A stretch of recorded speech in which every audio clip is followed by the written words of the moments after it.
Hey guys, welcome back to the channel. This is part 2 of our story. If you like this what if story and want to see part 3rd, let me know in the comments below. Before we start, don't forget to like, subscribe, and share this video with your friends. Also, check the description for more great content and my playlist.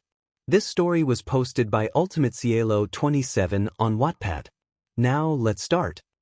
Izuku woke in the hospital as he saw a weight on his chest. He looked down to see Momo sleeping on him as he smiled and poked her cheek. She woke up as she yawned and then looked at Izuku and stopped. Tears fell as she jumped on Izuku, hugging him as she said, "Izuku, I was so worried." "It's okay," he said as he rubbed his neck and saw it was all bandaged till his cheek. "What happened, Momo?" he asked as she told him that after he fell unconscious and was being taken, a Nomu came and took him, but Stain saved him, saying he was worth to keep alive, and he also threatened everyone by saying they were fake heroes and even Endeavor couldn't do a thing, but then he fainted as they then took Izuku to hospital. "I see," Izuku said as he then noticed Momo and said, "By the way, you sure do like to wear my stuff," as Momo was wearing his scarf and headphones. She blushed as she gave him his headphones and he wore them. Just as she was about to take off his scarf, he said, "Wear it, my neck hurts, so till then you can keep it." She looked guilty at that as he said in a soft voice, "Momo, it's not your fault," as she shook her head as more tears fell and she said, "It is."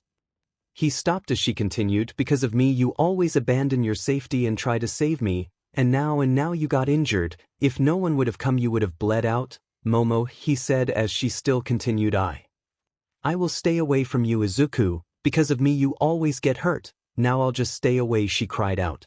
Izuku gripped her shoulders as her eyes widened when he hugged her tightly and said, "Schutz, Momo, I protect you because I want to. You are the most precious to me, and I can't let anyone hurt you. Even if you stay away from me I will protect you because I love you." Hearing this, Momo's eye widened as Izuku broke the hug, looking into her eyes as he leaned down and kissed her. Momo closed her eyes as she also kissed back. They kissed for a while and then broke the kiss to inhale oxygen, a thin line of saliva connecting them. Izuku then said, "I love you, Momo," as he started wiping away her tears, and she smiled as she said, "I love you too, Izuku." She smiled back, but then he suddenly tensed and said, "Momo, everyone is coming." Momo nodded as she got off Izuku and sat on the chair. The door opened as Todoroki and Ida entered along with Aizawa and Gran Torino. Aizawa saw Izuku as he hugged him and said, "You brat, I was worried." Sorry dad, but I just couldn't leave anyone, could I? And self-sacrifice is the main principle of being a hero." Izuku said, "Dimon, that the All Might's corrupted youth," Aizawa said, grinning as they both laughed. Todoroki came and put a hand on his shoulder and said, "I was worried." "Thanks." Izuku grinned and he nodded as Ida said, "Thank you, Izuku," as he bowed, and Izuku said, "Nah, no problem, Ida, but remember, being hero you can't rush into things, and a hero never takes revenge or acts on feeling." "Yes, I learned," Ida said as they all then talked, and the police chief came and told them that if they want to publicize their stunt, then even if they would receive public cheer and more popularity they would also be punished, as they don't have a license, or they could forget this and let Endeavor take the credit as Stain is filled with burn marks. Izuku was the first to answer as he said, "I never wanted credit, I just went there to help Ida and I did it. You can give the credit to whoever you want." They all nodded at his words as the chief bowed and said, "Thank you for understanding," as he left. Everyone then went away, telling him to call them if he needs anything, until only Momo remained with Izuku, and she asked, "Izuku, are we no?" A couple." Izuku chuckled, which caused her to pout, and she said, "Hey, I mustered up so much courage to ask that." He smiled, petting her head as he said, "Yeah, we are, Momo." She smiled as she sat there with him, happy. Then the next day at everyone had completed their workplace experience and had come back as they laughed at Bakugo, who had gone to best jeanist, and his hair were all combed up, but hearing them laugh exploded them back to their original style. They all were discussing their internship as Ida and Todoroki entered, and then Momo came along with Izuku as Mina and Kirishima greeted him, and Mina shouted, "Oh my god. Son, what happened?" Everyone stopped as they turned towards Izuku when they noticed a scar going from his neck till his cheek, and asked questions as Todoroki said, "Oh, this happened when we fought Stain. Stain tried to cut Yaoyorozu, but Izuku intercepted and was cut from his neck. It's a miracle he isn't dead yet." "My god," everyone said as Mineta asked, "Did it hurt?" As Izuku said, "No, it was ticklish and I laughed so much." "Of course it hurt, you fool. So why aren't you wearing your scarf to hide it and why let Yamamoe wear it? Fu questioned as Izuku sighed and said, my neck still hurts so I let her wear it. Oh anyways, I think it looks cool, 𝗧𝗪𝗧𝗟𝗘 said as everyone turned towards her and 𝗓𝗓 said, hey it's not like she is wrong, girls like scars on boys' body. Huh, really? I never knew Izuku said as they all thought, why would you when girls come on you anyways? All right settle down we have class Aizawa said entering the room. After the class, they were taken to a beta ground as All Might came and said, I am here. Now today we will do rescue training race. Huh. The hell is that? 𝗏𝗏𝗧𝗟𝗘 shouted, it is like a race to rescue a person, you all will race and the one to reach the hostage first will win. And remember to minimize the damage he said as he pointed towards 𝗏𝗏𝗧𝗟𝗘 who shouted, don't point at me, all right then, Group 1, 𝗧𝗓𝗧𝗟𝗘, Tenya Ida, ojiro Mashareo, Ashido Mina and Izuku Aizawa All Might announced as everyone looked at the members as 𝗓𝗓 said everyone with incredible mobility is there. I think Izuku is at a disadvantage, but he will win, Momo said smiling as they all looked at her oddly. Uraraka looked and said, I think even with the wound it will be Ida, Mina will win Kusahima said as Kaminari said, nah, it's 𝗓𝗧, no Mina with her motor reflex, Mineta said, the monkey boy can win too 𝗏𝗏𝗧𝗟𝗘 said as he sat beside Uraraka. Yelled All Might as everyone ran, 𝗓𝗧 was first as he used his tapes to swing and said, it's too perfect for me.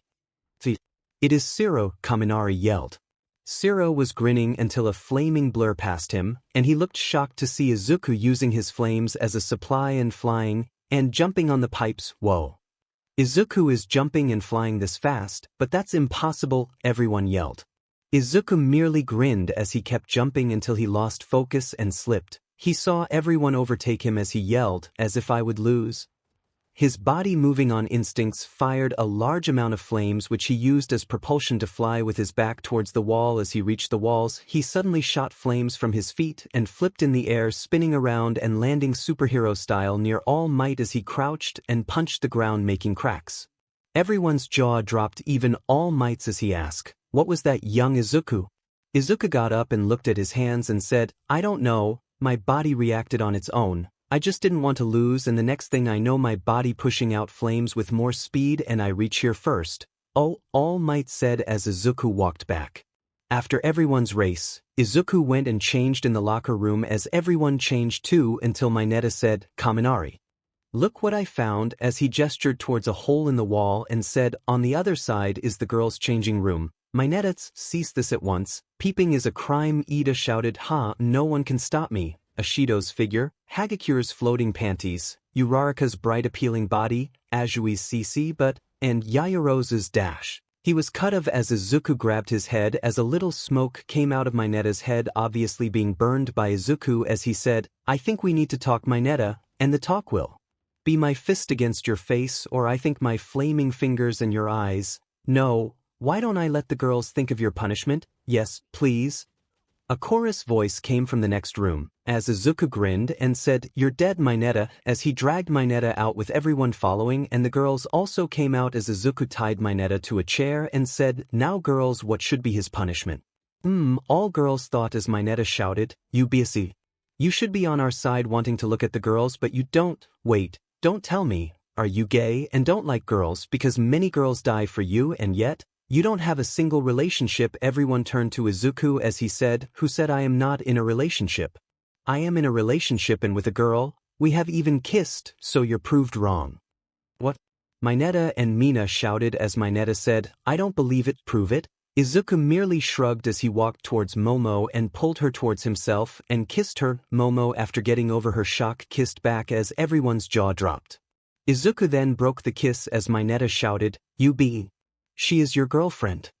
How can you get a babe like dashed? He was again cut of as Izuku taped his mouth. When did this happen? Aizu-chan Mina shouted as everyone turned towards them. Momo who was still wearing Izuku's scarf hid her blushing cheeks behind it as Izuku said, yesterday and squealing 𝗧𝗪𝗧𝗟𝗘 said, who confessed? It was me Izuku said as they all said whoa. "So you're our class first official couple?" Uraraka asked as she gazed at Bakugo, who looked away as Izuku grinned, and pulling Momo closer he said, Right we are. Anyways, I think I got the perfect punishment for my net," Uraraka said as she gained a Bakugo smirk. Everyone freaked out, but Bakugo was proud as she said, "Why don't we check how far Katsuki can throw with his quirk? His quirk must have strengthened right." Everyone grinned, but none more than Bakugo as he came forward and picking up the chair, ignoring Minata's shouting, he said, "Daij," and threw him with a bang. "Woo, I think about 350 not bad," Kaminari said as Bakugo grinned, and they all walked back to the class. "Let's see, summer break is approaching, so we will be going to summer break Forest Lodge," Aizawa announced as everyone shouted yes. As Aizawa continued, "However, should any of you fall short of the passing grades, they will be stuck in school, in remedial hell. You all have about 2 weeks before exam. Let's do our best, everybody," Kirishima yelled. The next day, 1 week before the exams, Kaminari shouted, I haven't studied at all. With the sports festival and workplace experience, I didn't get time to study, and I am 20th in class," as Mina just grinned, although she was 19th.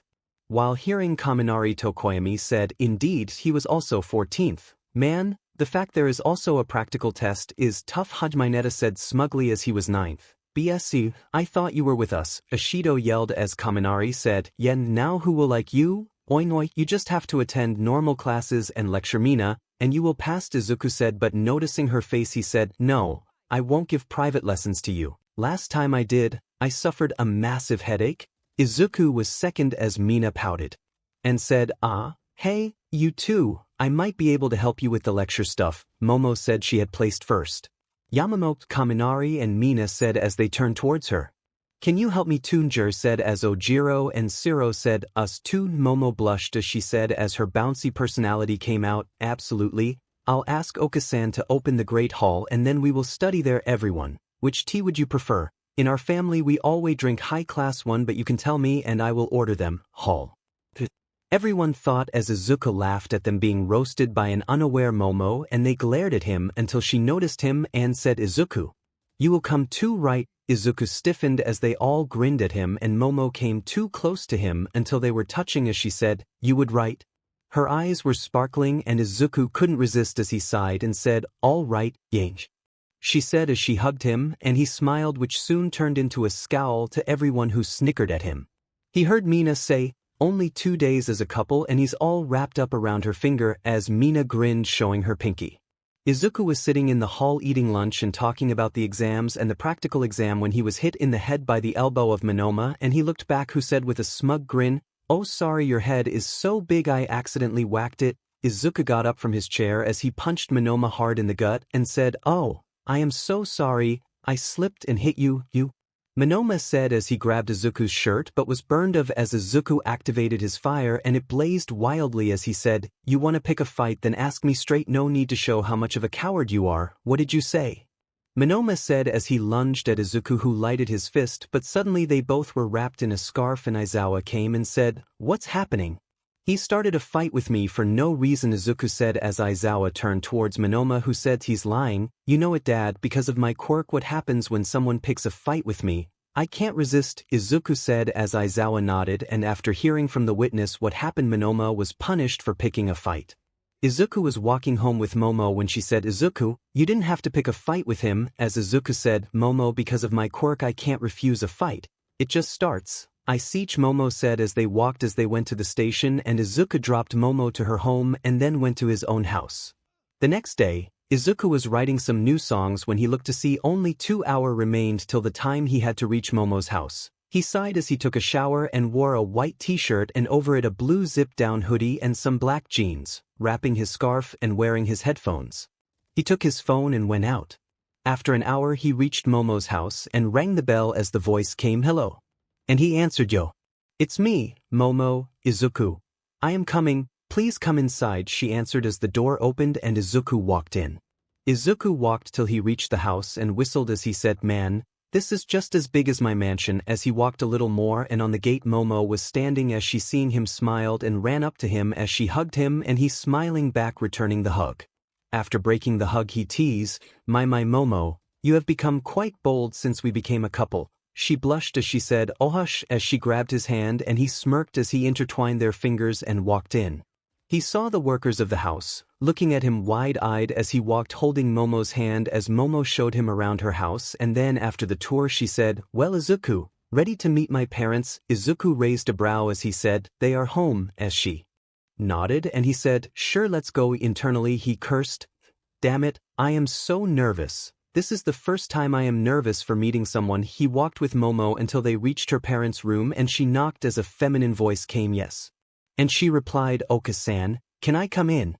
"Ah, Momo, sweetie, yes, please, come in." The reply came. She opened the door as she led Izuku inside as he saw her father, who had patches of white hairs in black, sitting on the table reading something while wearing glasses. He looked about 6 feet 0 inches and had a muscular build and a full beard which had a white goatee. He then turned towards Momo's mother, who was of Momo's height 5 feet 8 inches and had a smiler figure too, but with larger bust than Momo's and even wider hips. She looked quite young to even passive as her elder sister. Mrs. 𝗧𝗕𝗓 smiled seeing Momo, but seeing Izuku holding her hand her smile widened as she said, "Oh, hello sweetie," and Mr. 𝗧𝗕𝗓 then got up and walked towards them smiling when he saw his daughter, but then turned serious as he looked at Izuku. Izuku for his part looked at the two and said, "Hello, the name is Izuku Aizawa and I am her boyfriend." "Ah, Aizawa-san," Mr. 𝗧𝗕𝗓 began as Izuku said, "Please don't call me that, just Izuku is fine." "Hearing that makes feel like my old man." Mr. 𝗧𝗕𝗓 smirked as he said, "Well, let's sit down and talk." As they all went to the hall and sit down as Mrs. 𝗧𝗕𝗓 said, "So you are the Izuku our daughter always talks about?" Izuku raised a brow as he looked at Momo and she averted her gaze, blushing, at which he smirked. "I didn't know she talked about me so much," Izuku teased. Momo's mother, gaining the idea, said, "Oh, you don't know just how much she talks about her, Izuku. We were filled with suspense on who you are. This is how much she talks about you." My, such obsession," Momo Izuku said as she shouted, "Mom. Izuku, you are enjoying this, aren't you?" They both laughed as Mrs. 𝗧𝗕𝗓 said, "I like your personality, Izuku." "Thank you," Izuku said as Mr. 𝗧𝗕𝗓 said, "Momo, can we talk in private with Izuku?" Momo hesitated, but seeing Izuku's nod she walked away as Mr. 𝗧𝗕𝗓 walked up to Izuku, who stood up and with a serious face said, "What do you want with her?" Izuku, noticing the behavior, said, "Nothing. I love her, that's why I am with her." "Can you protect her? And are you serious in a relationship with her?" Mr. 𝗧𝗕𝗓 asked as Izuku took off his scarf and said, "I have always protected her. You have seen the sports festival, and 3 days ago, I gained this scar saving her. I would have died if not reached hospital on time. I love her and am willing to lay down my life for her. This scar is a sign of weakness and pride for me. Pride as in I protected the person I love, and weakness as if I would not have been weak, then there would be no need for her to be in danger since I could have dealt with the threat myself." After this speech, both Mr. 𝗧𝗕𝗓 and Izuku looked into each other's eye and he said, "You are still not completely serious with me?" "Yes, because Dad forbid me to be serious against anyone as I can nearly kill the other person. The last time I got serious was with 𝗧𝗓𝗓, who tried to hurt Momo, and I burned him at point-blank range, and my serious face looks a little scary. You know, these dragon eyes look intimidating enough as they are," Izuku said as Mr. 𝗧𝗕𝗓 sighed and then smiled as he said, "I see you are a wonderful man. Izuku, stay same." Izuku nodded as he backed away as Mrs. 𝗧𝗕𝗓 said, "She is our only daughter. Please, take care of her." Izuku smirked as he said with determination, "You don't have to worry about her when I am there. As long as I am alive, no one can hurt her." The parents both smiled as they wished him good luck and said at the same time, "We approve of you dating her, child, no young man." He bowed as he said, "Thank you for entrusting your daughter with me." Momo's parents walked out of the hall, leaving Izuku alone as after reaching out, they saw their daughter and said, "So you heard everything, I assume?" She nodded as she smiled through tears. "Yes." Her father put a hand on her head, rubbing it affectionately as he said, "The boy's good, he will take good care of you. You found a gem, sweetie, he will always be there for you. Plus he's handsome, you would have to make girls run away from him." Mrs. 𝗧𝗕𝗓 said as she hugged her daughter. After the family moment, Momo went inside the hall to see Izuku as he said, "Ah." Momo dashed. He was cut off as Momo jumped on him crying tears of joy as he asked, "Hey, what happened?" Nothing, just hold me, she said as they hugged for a minute or two until they broke as Izuku said, so you heard everything? Momo looked up to see a blushing Izuku looking to the side as she smiled and said of course, but hearing that I love you more than before now, he smirked as he said, I love you twice then as she said, then I love you thrice, he countered, I love you 4 times that, then she retorted, and I love you 10 times that. After saying that she huffed and after a second they both laughed as Izuku then grabbed her waist and leaned down as they both kissed, and after a few moments they broke the kiss as they heard their classmates' voices over the intercom as Momo went to fetch them. Then everyone came and saw Izuku. They all talked and settled down as Momo was about to start the lecture when 𝗧𝗓𝗧 said, Yamamoto, did you get a matching tattoo of Izuku, pointing at her left wrist where there was green dragon? No, I didn't. This was there when I woke up today. Last night my wrist was burning and in the morning there was a dragon, Izuku? Momo said as she looked at Izuku, who blushed as he said, well, it's my mark, your mark. Everyone questioned, as he nodded and explained, this shows that she is mine. My quirk creates this mark on the person I love, and as long as she loves me back this dragon shows that she is mine.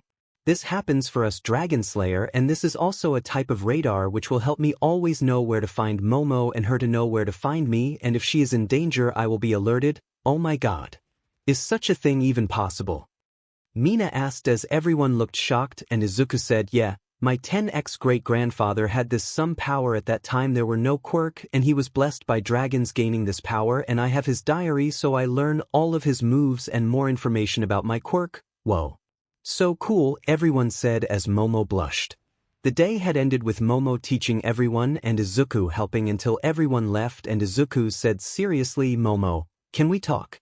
She noticed his serious behavior, nodded as they went to her room where Izuku said, I told you half the things of this mark. He saw her flinch as he placed his hand over her hand and said, hey, they are not bad. She relaxed as he said, Momo, those things I told you all were half the truth. With this mark you can also use some of my abilities. For ● some of my fire dragon moves. You can't eat fire, but you can regain the fire you lose by staying near me, and the greater our bond, the stronger my power you can use. In a single battle for now you can only use about 3 of my moves, and when you will reach your prime, then 20. This mark also gives you some resistance to fire. The benefits for me would be if someone were to harm you my power would increase 10 to 20 folds, but the disadvantage is I can even kill that someone depending on his intentions with you. And Momo, seeing other girls near me will make you feel as if a fire is raging in you and you will want to harm them. Don't okay, and same will happen to me, so I will also try to control. The last thing is if someone tries to force themselves on you, then my power would be transferred over to you constantly for a while until you turn that person to cooked meat. Momo sat throughout the explanation wide-eyed and then said, so basically I now have a trump card. As he nodded and she smiled and said, it feels so good that even when you won't be near me, you will stay with me as I will have some of your quirk in me, and you will continue protecting me. He also smiled as he said, let me fill the tattoo with power, and for that we need to kiss. As she smiled and they both came closer and kissed as Izuku forced some of his fire on her as Momo's wrist glowed as the dragon turned sharp, its eyes glowing until they stopped and they broke the kiss as Izuku said, well, all done now, you have a trump card for the exam. She nodded as she suddenly pushed him to the bed and got on top of him and said, I am not letting you leave without a proper makeout session. I am all yours, he said until he grinned and suddenly reversed their positions as he got on top of her and held her wrists together as he leaned down and whispered, and you're all mine. As he kissed her, they both started kissing. They knew not to go deep or give in to lust as they wanted to have everything properly and on time. The week passed by as lessons happened every day and Izuku helped Momo in lecturing the others until the exams came. The day of the exams came and everyone did the test, and after the test, Mina and Kaminari thanked Momo for her lectures.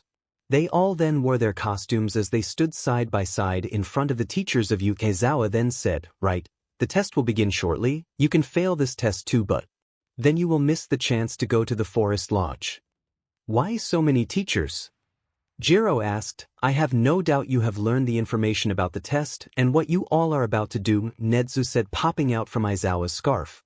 Sure, like the entrance exam it will be like fighting the robots, Kaminari said. Yeah, I can just see the firework. Dare sessions. Curry. Mina shouted excited. Sorry, but we are changing the exams, Nedzu said as everyone's eye widened and Izuku's eye narrowed as he asked, And it has something to do with all the teachers, right? Ah, very perspective, 𝗧𝗜𝗧𝗟𝗘 said, and I am guessing it will be a real battle experience against you all teachers with us in pairs. You must have prepared everything beforehand, on who is against who, isn't that right, Dad? Izuku calmly asked as everyone's eye widened and Nezu and Aizawa began laughing as they said, we should have known you would figure it out. So I was right, Izuku said as he closed his eyes. A fight, Bakugo said slowly as Uraraka said nervously with our senseis. Seriously? Hagakure said also worried. First off, Todoroki is with Yaoyorozu against me, Aizawa said. He smiled sadistically. They both nodded and Momo turned to Izuku who stood very close beside her. She was a little nervous. Izuku sighed as he took of his scarf and wrapped it around her and she smiled softly as he whispered, Momo, don't worry, you still have your trump card and I bet Dad and everyone else will be shocked to see that and that will give you victory. She smiled and whispered, thank you. Lastly, Izuku you are with Kirishima, Aizawa said as Izuku and Kirishima grinned and fist bumped as Kirishima said, awesome. Your opponent is, Aizawa said as they both froze when a loud voice came, I am here to oblige. Now cooperate and come at me to win, Wonder Duo. They saw All Might with his smile looking a bit dark and they gulped. Well's HT, Izuku said as Kirishima said, yeah, not manly, the time limit is 30 minutes. And to win you either have to handcuff the teacher, or escape through the gate to win, Aizawa said, and what if we defeat the teacher? Izuku asked, there is no way that can happen, ectoplasm said as Izuku shrugged and said, accident happens. Well, still you have to exit the gate to win, Aizawa said as Izuku nodded. Everyone was taken except for Izuku, Kirishima and All Might, because All Might is not weak in this FIC. So everyone wants other to finish then to start All Might's battle as he can't control his power even with the compressor given. They might break. The test started and in Moko's match Todoroki had made a plan. Which failed but then Momo used her plan but this time unlike canon, Aizawa did not turn a blind eye towards her mistakes and rushed but Momo then revealed her trump card as she grinned a Izuku grin as she inhaled a large amount of air and said, Fire Dragons roared. As she blew out a not big but not small either, stream of fire which surprised not only Aizawa but also Todoroki. Aizawa did not get enough time to dodge and got a little burned and then got a fist to his face as Momo said, Fire Dragon's Iron Fist. Aizawa fell and Todoroki quickly trapping him in ice handcuffed him. Bakugo and Uraraka had also won against Space Hero 13, Kaminari and Mina lost against Principal Nezu, Kuda and Jiro won against Present Mike, Azui and Tokoyami won against Ectoplasm, Mineta and Siro barely won against Midnight, Aoyama and Sato failed against Cementos, Ojiro and Ito won against Power Loader, Shoji and Hagakure won against Snipe. And then everyone was out and they reached Recovery Girl's healing station where she was watching the battle going on along with Izuku, All Might and Kirishima who also asked Izuku how Momo could use his moves. He told them he didn't want to repeat so he will tell when everyone is here. As everyone came and sat, while Recovery Girl healed everyone.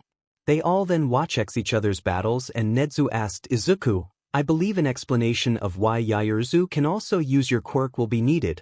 Oh, sorry forgot about that, Izuku said as Momo sighed and everyone turned towards them.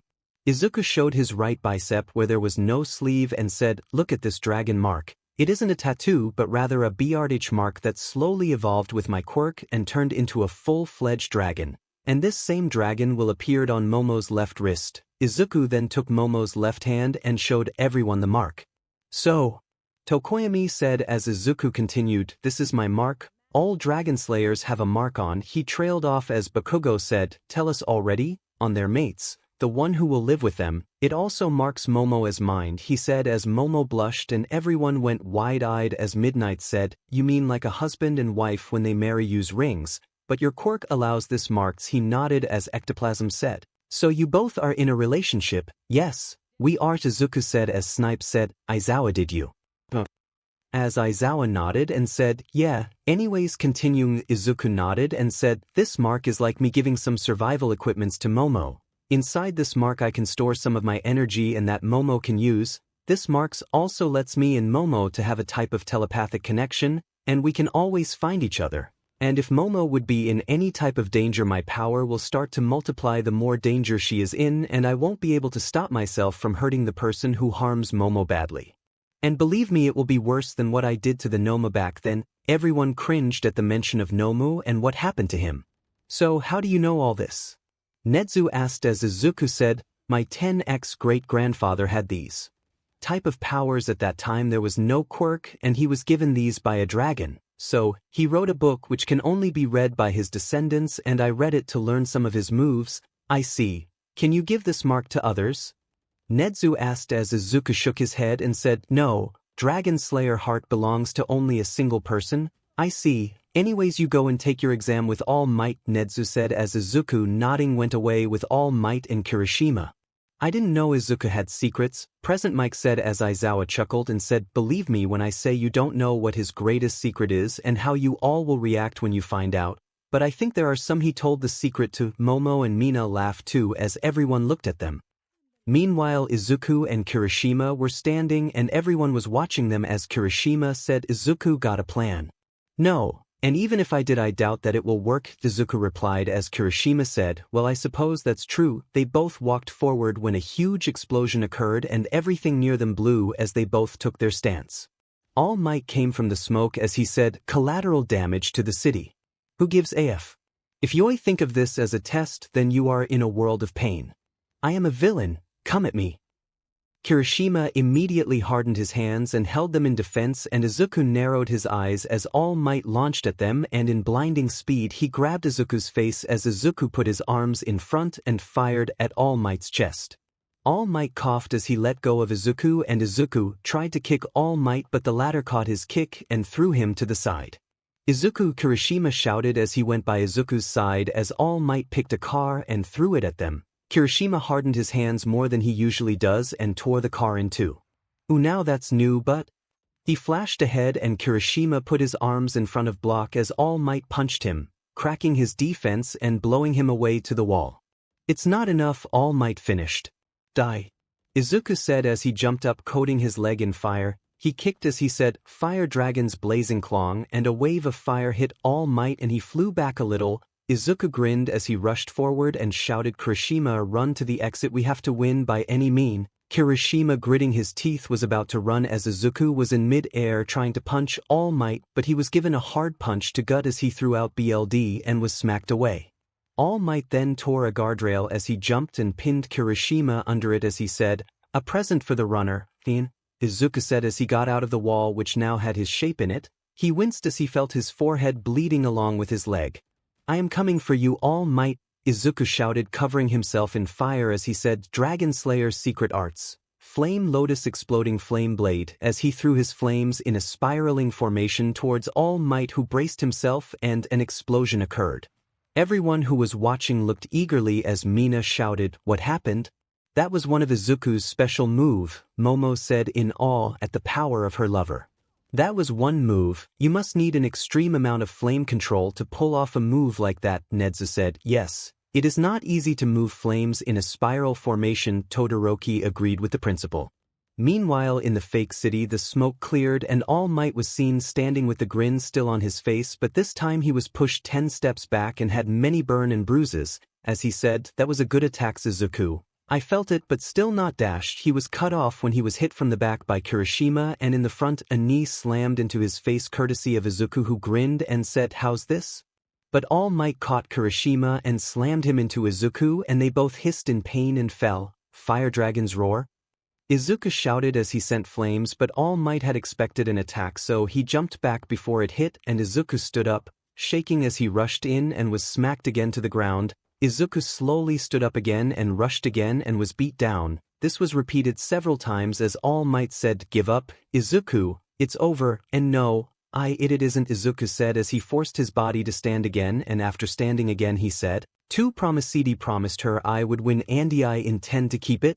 Determination and the will to not give up against anything shone in his eyes.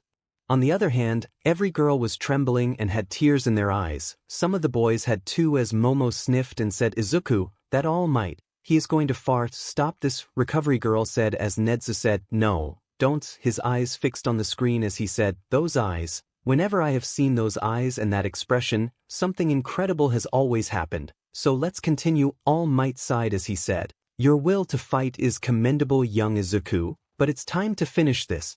All Might said as he used 50% of his power and rearing his fist back he said, smash. Izuku closed his eyes awaiting for the pain when a voice came, no. And he opened his eyes just in time to see Kirishima, who had hardened his upper body too much and got hit by the punch as he threw out BLD and went flying into a car as Izuku shouted 𝐼𝐻. And 𝐼𝐻 weakly lifted his hand and with a smirk said, get him. Izuku gritted his teeth as he said, All Might. Prepare for a beating, because I am not holding back anymore. Everyone who listened straightened as Izuku shouted in rage and fire covered him, and slowly a spark was seen and then another until green electricity was seen around him and he shouted lightning flame dragon mode. All Might and everyone watching were stunned while Kirishima grinned weakly as he watched Izuku, and Kaminari said, since when could he use lightning? And what does he mean, lightning flame dragon mode? Azui asked. Whoa. So cool, Mineta said. Just watch, Aizawa said, and Momo thought, come on, Izuku, you can do it. Now, let's finish it. All Might, Izuku said as he crouched. All Might too got in position until Izuku vanished, and All Might eye widened. He looked around and then up to see Izuku coming with a heel kick and said, lightning flame dragon's flaming Mjolnir strike, as the kick was blocked by All Might but it burned his arm. Just as he lowered his guard, lightning struck him. Izuku's feet touched the ground then left again as he leapt at All Might and said, lightning flame dragon's iron fist, and punched All Might, who flew back. Izuku increased his speed and was about to hit again when All Might caught him in an arm lock and said, now what will you do? Rag, Izuku shouted as flames and lightning covered him, and All Might let go as Izuku said, let's end this, as he took a deep breath and in, his own flames and lightning going inside as he shouted, lightning flame dragon's roar. A huge burst of lightning-covered flames came at All Might, who said, Diminits, and was blown away. The flames destroyed the city straight and came out from the other side of the fake city and entered the spare city beside it, making a hole in it too, as after some minutes the flames exhausted as Izuku stood in front of a huge exploded area and was heavily, and All Might could not be seen. Everyone who saw this had their eyes on the ground along with their jaws. Godmina's voice cut through the pin-drop silence. What the hell? That level of power is not even seen in pros, 𝗧𝗧𝗟 said. If he is that strong, then why isn't he a pro yet? Aoyama said, that was amazing. Kaminari said, Aizachan has a lot of powers, for sure. Midnight said, I know that power isn't always best, but this is just incredible. 𝗬𝗏𝗧𝗏 said, but look at the level of destruction. Snipe said, that's what makes him even more scary. Mineta said, Izuku and Momo thought, but then she saw his state as she ran out, and Aizawa went with her as they drove a bus straight to the city.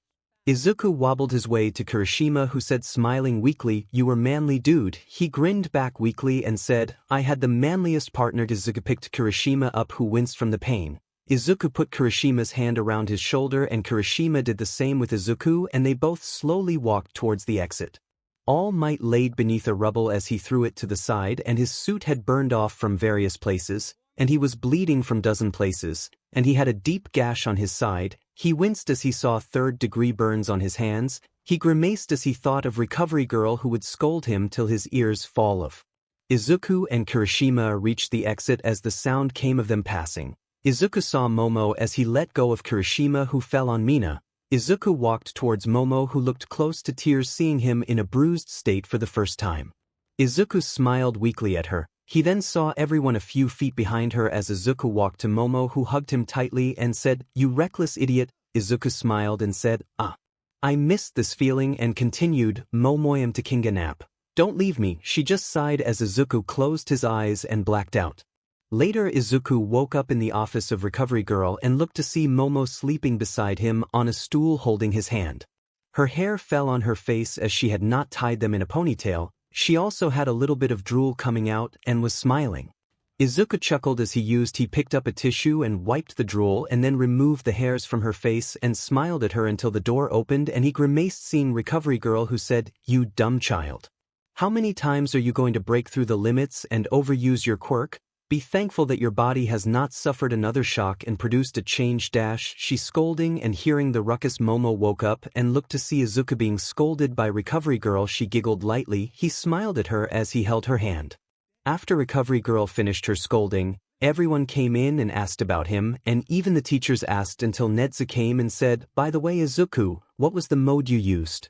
Oh it was just a harmless experiment I did 2 days back, when it was raining heavily for some reason and lightning struck. Izuku said, oh, harmless, and pray tell how much harmless it was, Momo and Aizawa said as Izuku gulped and thought, I know Dad will lecture me but Momo will kill me, well a little harmful but nothing extreme, Izuku said, and noticing their stares he said, well, on the day the lightning struck, I had an idea and I went to the power plant and created a pole and waited when the lightning struck it along with me. I ate the lightning. It felt like my inside were torn apart and I screamed in pain, but after a little while I managed to control it, and see this led to the BRH of the lightning flame dragon mode.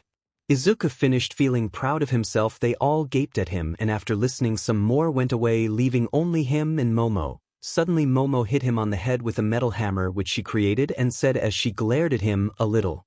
This was a little harmful, you fool, you could have died. But I didn't, he weakly argued as Momo looked at him with shining eyes from the tears as she said, do we not mean anything to you, Izuku? You do reckless things like these and too get scared that someday you might. She trailed off as she sniffed. Izuku's eye widened as he thought, I didn't see how much it hurts them when I do reckless things. I am sorry, Momo, Izuku said, hugging Momo, and then he continued, I was an idiot. I promise I won't do things recklessly without confronting you or Dad first. So please forgive me, okay? I forgive you, she heard Momo say as he smiled. The next day, Izuku was sitting on the couch and eating popcorn while watching a movie when he heard the doorbell. He got up and opened the door to see 𝗏𝗏𝗧𝗟𝗘 and 𝗏𝗏𝗏, who said, hey Izuku, let's go to the pool today. We can have a relaxing time and dudes talk there. Sure, he said as he went inside, changed his clothes and took his swimming trunks and a silver jacket. He knew they both came today because they wanted to see the girls in bikini. Momo had told him that the girls planned this and he agreed because he wanted to see his appealing girlfriend in a bikini. He also messaged everyone to come and seeing Bakugo refused, he told her that 𝗧𝗓𝗏 was there in a swimsuit and instantly a reply came that he was coming but not because he liked her or anything. Izuku had never laughed so hard. Izuku reached 𝗓𝗏𝗏 and entered the locker room and saw that everyone had left. He sighed in relief as he changed into his swimming trunks and a silver jacket with zip-up. He reached the pool as 𝗏𝗏𝗏 and 𝗏𝗏𝗏𝗏 grimaced when they saw Ito whistling and everyone else and turned to Izuku, who shrugged and said, well, I thought why only us three and not others, so I called them over to. She laughed seeing their face and then he looked to his right and his jaw nearly dropped when he saw Momo in a red swimsuit. He noticed from the corner of his eyes that even though 𝗏𝗏𝗏𝗏 was thanking the gods along with 𝗏𝗏𝗏𝗏, 𝗏𝗏𝗏𝗏's eyes were shifting constantly to Jiraiya. He also noticed Kirishima and Mina looking at each other too many times. Tokoyami and Azui also kept exchanging glances. The most obvious one he saw was the blush on Bakugo's scowling face along with a slight nosebleed which he kept wiping, and 𝗧𝗓𝗏𝗏 also blushing. He smiled at Momo, who smiled back and greeted him as she asked, so what are you doing here? Well, 𝗏𝗏𝗏𝗏 and 𝗏𝗏𝗏𝗏𝗏 came at my house and asked me to come to the pools to relax and I called everyone else there too, he said as Momo frowned and said, they probably wanted to look at us in our swimsuits. He chuckled as he said, yeah, I know. She looked at him shocked until he said, I also wanted to see my goddess in a swimsuit, that's why I came. Her eyes widened and she turned red as she said, WWA. What are why you saying, idiot? He laughed a little seeing her pout and rubbed her head affectionately. Look at the press couple, being all lovey-dovey. Hagicure's voice came as they both blushed as being lost in their own world and not noticing their friends embarrassed them. Mina then asked, Aizu-chan, why do you always wear a shirt or a jacket whenever you go to a beach or pool? Momo watched Izuku turn stiff as she looked at him in worry and slight curiosity. He sighed when he saw everyone looking at him and he said, well, I had an accident when I was 9 so I don't show my body. I think you all won't like what you will see. Can you show us, please? Momo asked. Seeing her, Izuku sighed again and said, all right, only for you, Momo. He zipped down his hottie and took it off and heard gasps. The girls at first blushed seeing the ripped body with rock-hard 8-pack abs, but then everyone was shocked seeing a huge cross-shaped burn scar on Izuku's chest. Like how Luffy's scar is? Izuku. Can I? Momo asked as she came closer to Izuku, who nodded and she touched the scar to feel it. How did you get this? Okay, if you don't want it, she asked as Izuku sighed said, well, when I was 9, I went with all might to his friend's industry, you know it, Tetsu industry. I was standing near a machine and All Might, laughing while talking to his friends, accidentally leaned on the wall and a button was pressed because of that.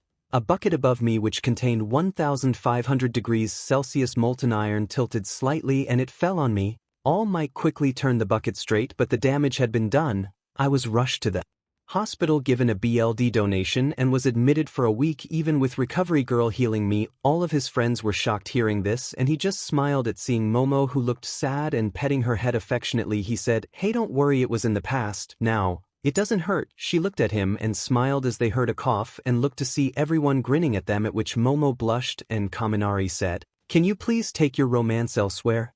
"No. I love her too much and I do everything with her whenever I want to," Izuku said as he hugged Momo and continued, "You all can carry on." "Seriously, Aizu-chan, one would say you are head over heels for her," Mina said. "Of course I am. I love her too much, and along with the fact that I marked her proves I love her and am protective of her. She is mine after all," Izuku said, still not letting go of Momo, who had steam coming from her hearing Izuku. "So bold," everyone said, and slowly left the couple, who parted after a while and joined others. It was a fun day, relaxing for everyone and getting away from all the stress of hero work and studies.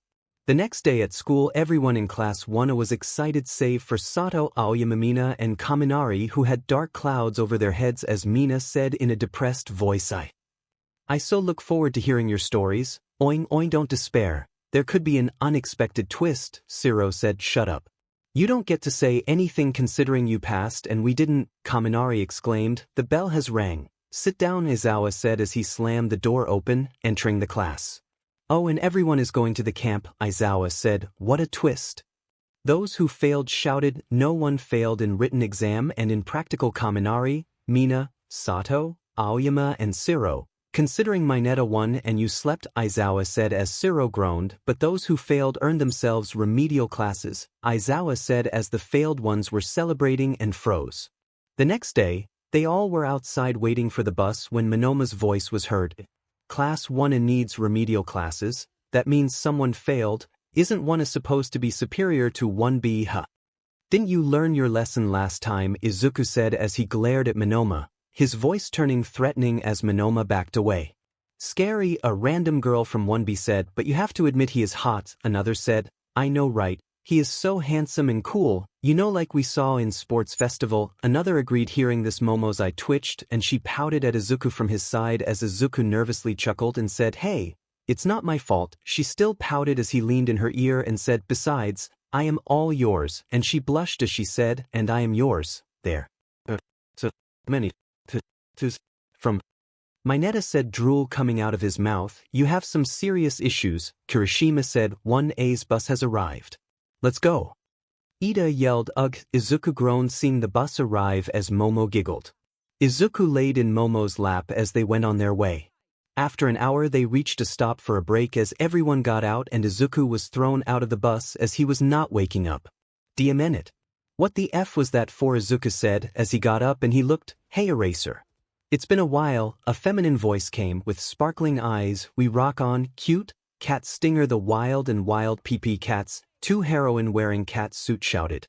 "Here they are, the Wild PP Cats," Aizawa said. "Ah, they are the ones who specialize in rescue mission and have 12 years of experience." He was cut off as Pixie Bob put a hand on his mouth and said, "I am 18 at heart." "You sound desperate," Izuku said as she shouted at him. "I 18. Geez, no need to shout," Izuku said as he took off his headphones and cleaned his ears.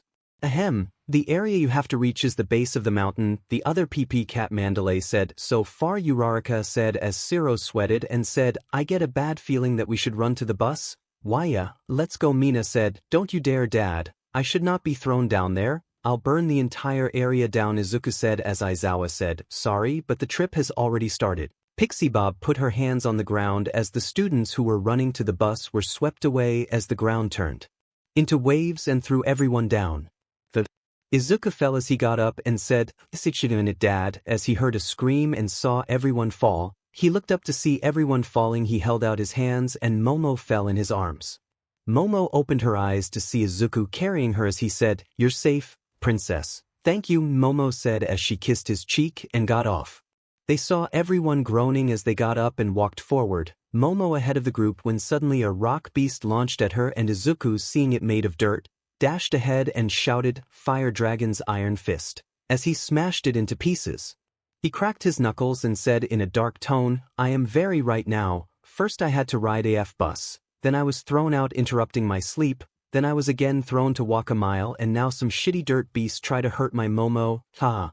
This is a bad, very bad day for the forest." Everyone was creeped out as shivers ran down their spines, and Momo asked Izuku, "Momo, create skates for everyone except me and some large ropes. 𝗚𝗫𝗡 said to reach there in 3 hours, right?"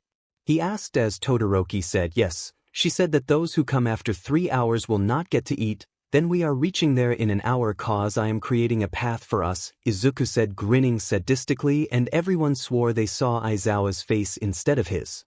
"Here goes. Lightning flame dragon mode," Izuku said, lightning and flames covering him as everyone looked in awe, and Hagakure said, "Seeing it up close is seriously giving me goosebumps."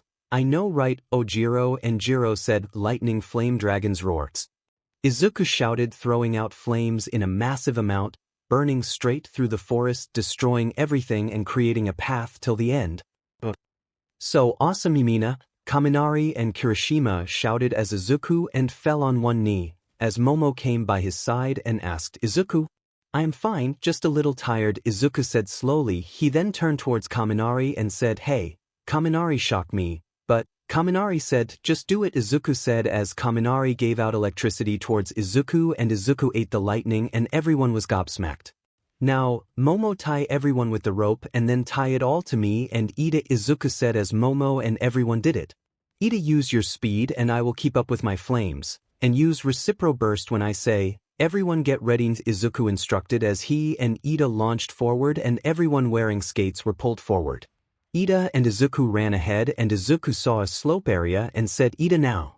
And Ida used reciprocal burst and they all sped forward as Izuku increased the flame output.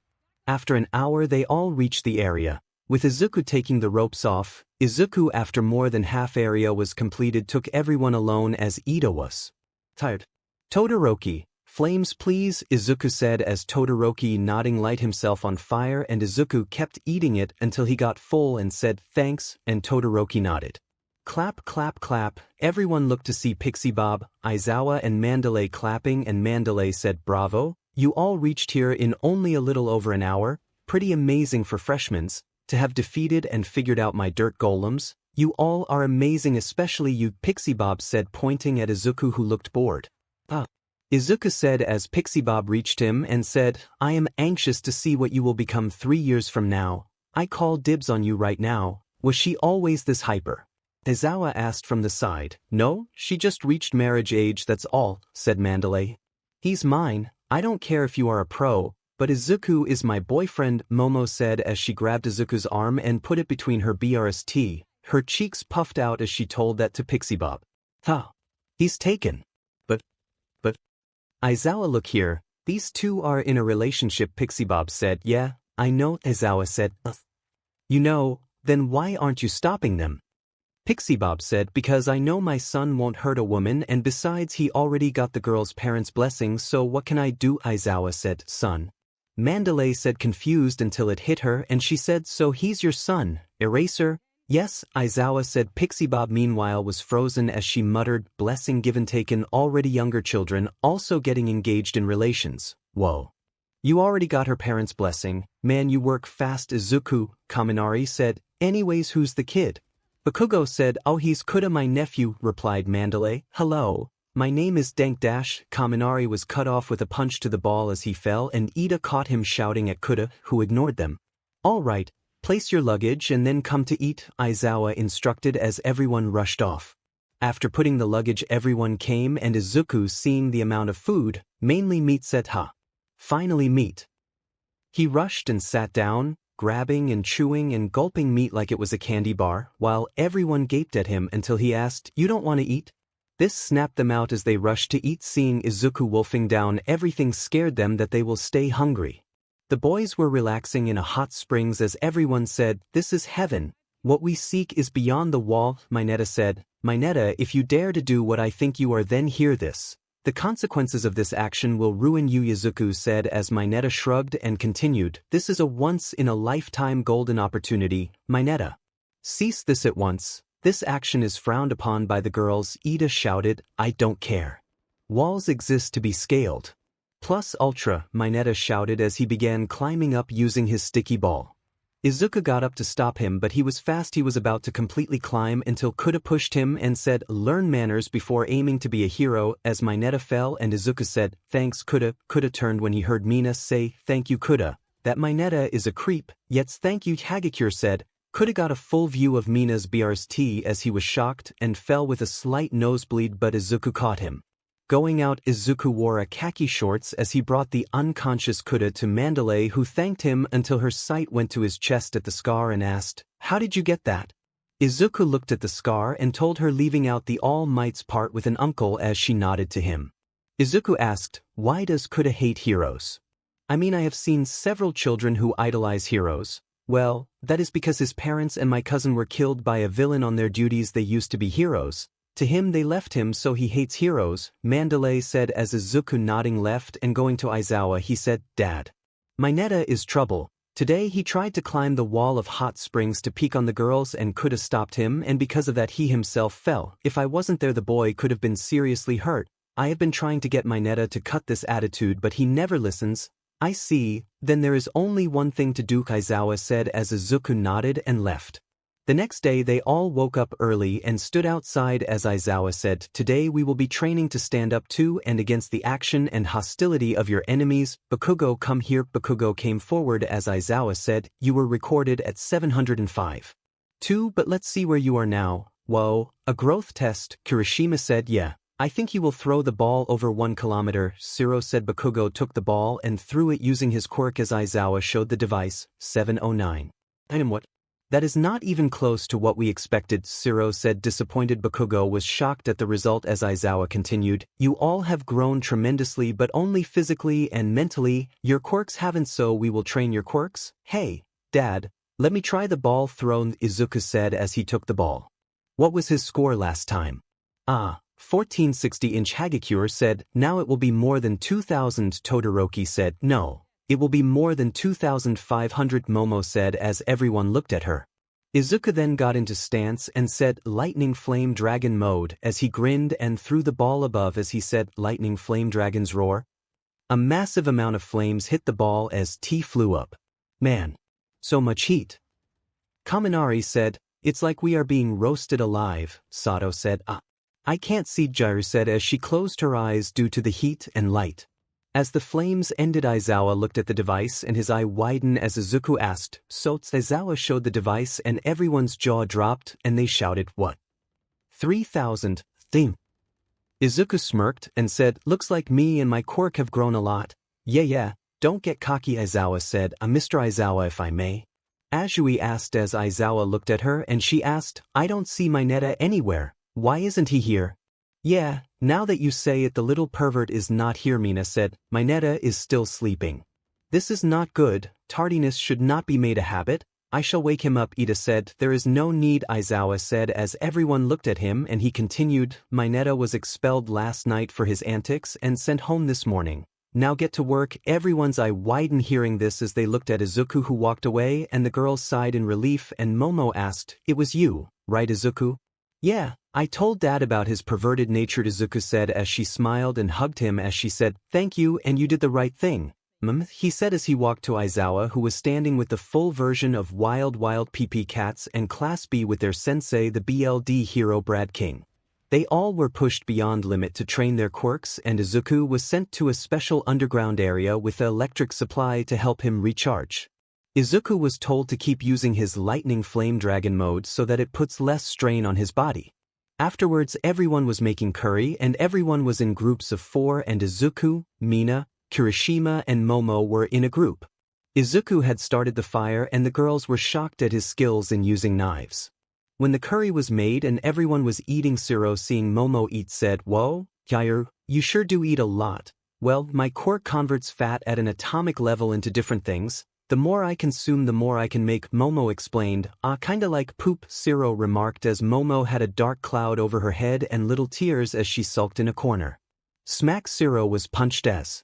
Izuku towered over him and said in a dark tone, apologize and pray, because if she does not forgive you, you are in a world of pain. I am sorry, please forgive me, 𝗧𝗟𝗘 begged as Momo forgave him, at which he sighed in relief. Izuku looked at Koda walking away, so he took some curry and followed his scent. Hey, you must be hungry. Feel free to eat, Izuku said as Koda was startled and said, how did you get here? Oh, I just followed your scent, Izuku replied nonchalantly. I am fine and I don't need to F around with scrubs like you all. This is my secret base and you are not welcome here, Koda said scowling. Your parents were the water horses, right? Izuku softly said as Koda's eye widened and he said, 𝗛𝗟𝗡 opened her big mouth. Izuku ignored that as he continued, trust me kid, I know the pain of losing parents. I too lost both of my parents when I was 4, not only that but they were killed in front of me by a villain, Eraserhead. Now my dad adopted me after he saved me from the apartment and now here I am. Koda's eye widened but then tears gathered as he said, how did you deal with the pain? It was difficult at first but then, slowly I started to share my pain with those who were there for me and they helped me become who I am now. You also have people helping you, 𝗛𝗟𝗡, the PP cats, and slowly you will gain more. If you don't let them help you, the pain will grow, Izuku said as he crouched and petted Koda's head, who cried as Izuku hugged him and said, let it all out. After a while Koda stopped as Izuku said, well, eat it. And Koda ate the curry as he sat beside Izuku. Far away, villains were gathered and Dabi, a villain with black and white outfit, said, this is a warning flare and remember to get the target. As some more villains came out and he said, we begin the plan tomorrow. The next day everyone trained their quirks and made food. Afterwards they were to go to a test of courage where Class 1B will scare Class 1A and then it will be the other way around. Everyone drew lots to go in pairs and Izuku said, hey wait. There are 19 of us so one will be left over. He then looked around to see everyone was in pairs and he was the odd one out and they all laughed at him. He sighed as he sat and everyone went inside. Izuku thought and then went to Kuda, until he smelled unfamiliar scents and got on guard. He reached to see Kuda in front of a huge caped man who said, hey kid, you got a nice hat, why not trade it with me for this lame mask? Kuda was scared and was about to run but the man intercepted him and took off his mask revealing to be Muscular, the one who killed Kuda's parents. Kuda was scared and stuttered out, you are, and Muscular grinned and said, I am very frustrated right now so, I'll take it out on you. He then reared his fist back as Kuda cried, Mom. Dad, Fire Dragon's iron fist, Izuku said as he punched Muscular in the face and sent him flying. It's gotta be okay Kuda, I'll finish him in no time, Izuku said as he smashed his knuckles together.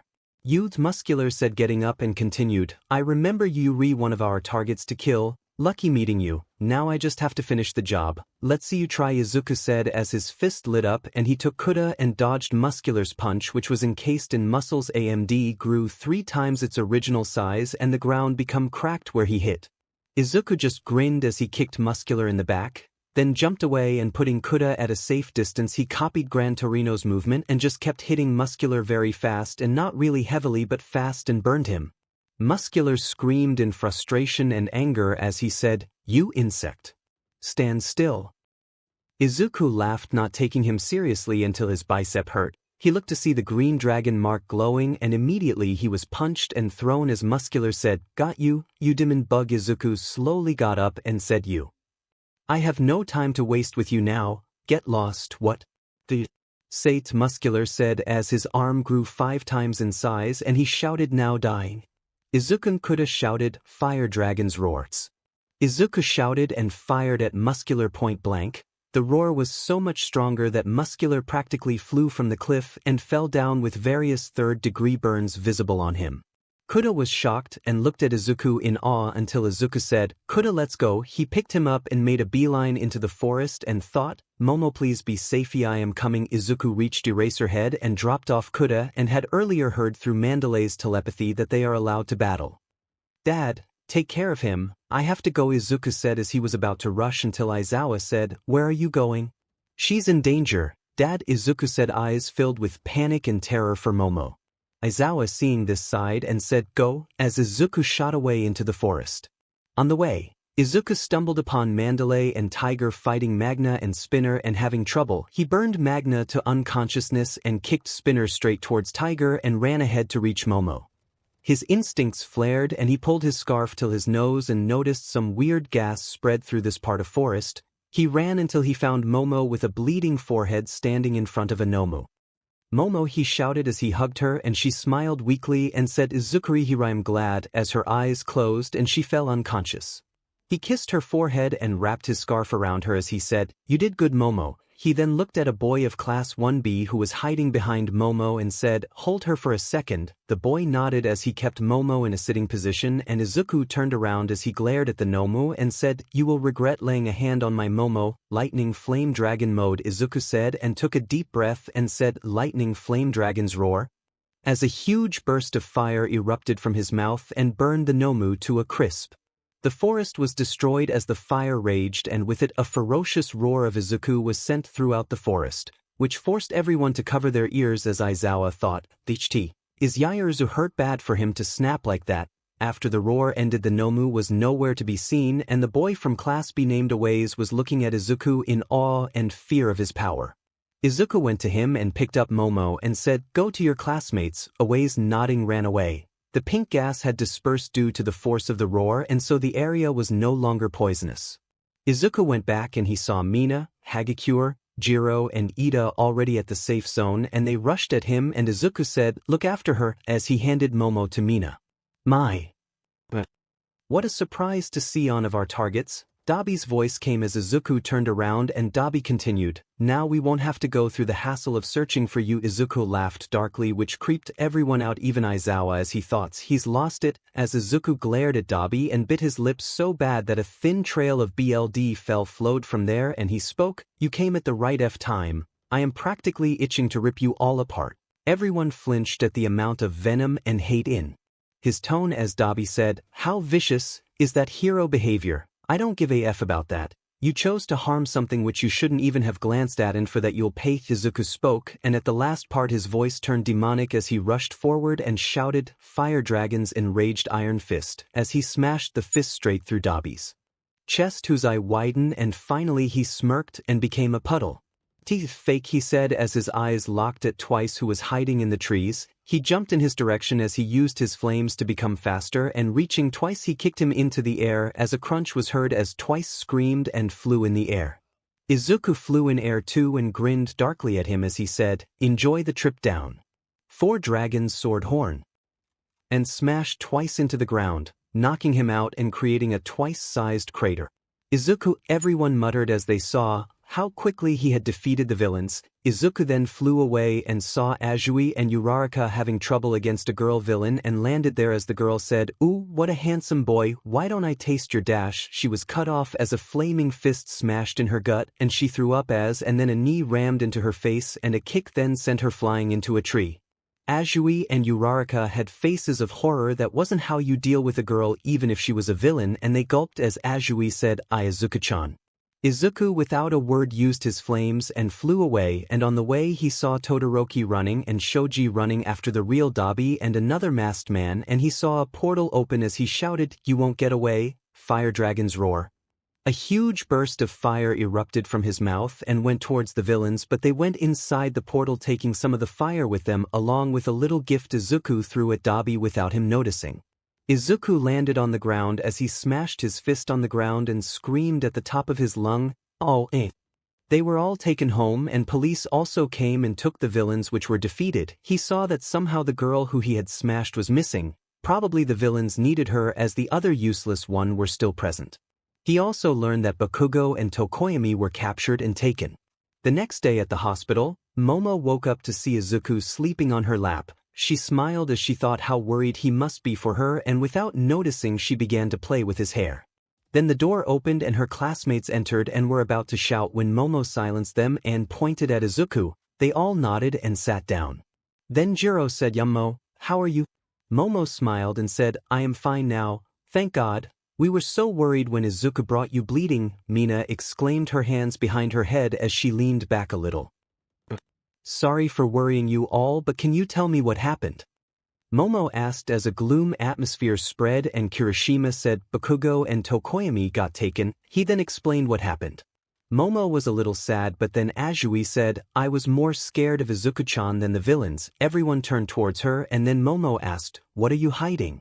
As Mina said, "Momo, After you got unconscious, Izuku-chan lost control. He went wild. He beat every villain that came across him, and not just beat but broke them. Every villain he fought had at least 2 broken bones. Momo was wide-eyed as Azui said, "What shocked me the most was he didn't even care if the villain was a woman. We were fighting a girl villain when Izuku-chan came, and he, without even listening to her or giving her a second to recover, beat her. Yes, it was terrifying indeed.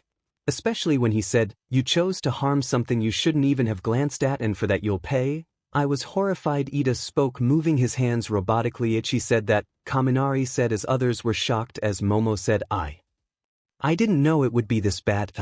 What do you mean?" Todoroki asked as Momo said, "Izuku told me that whenever I will be injured or be in danger, his power will increase, and so will his anger, and he will slowly begin to lose sense and beat everyone who he thinks pose threat to me." Everyone's eye widened, and Todoroki said, "Is that even possible?" "It is, and you all have witnessed it too," Momo mumbled until Izuku stirred and woke up and looked around, and when he saw Momo he immediately hugged her and whispered in her ear, "Are you okay?" "My dragon was there for me," Momo whispered back lovingly as Izuku just nodded but did not let go.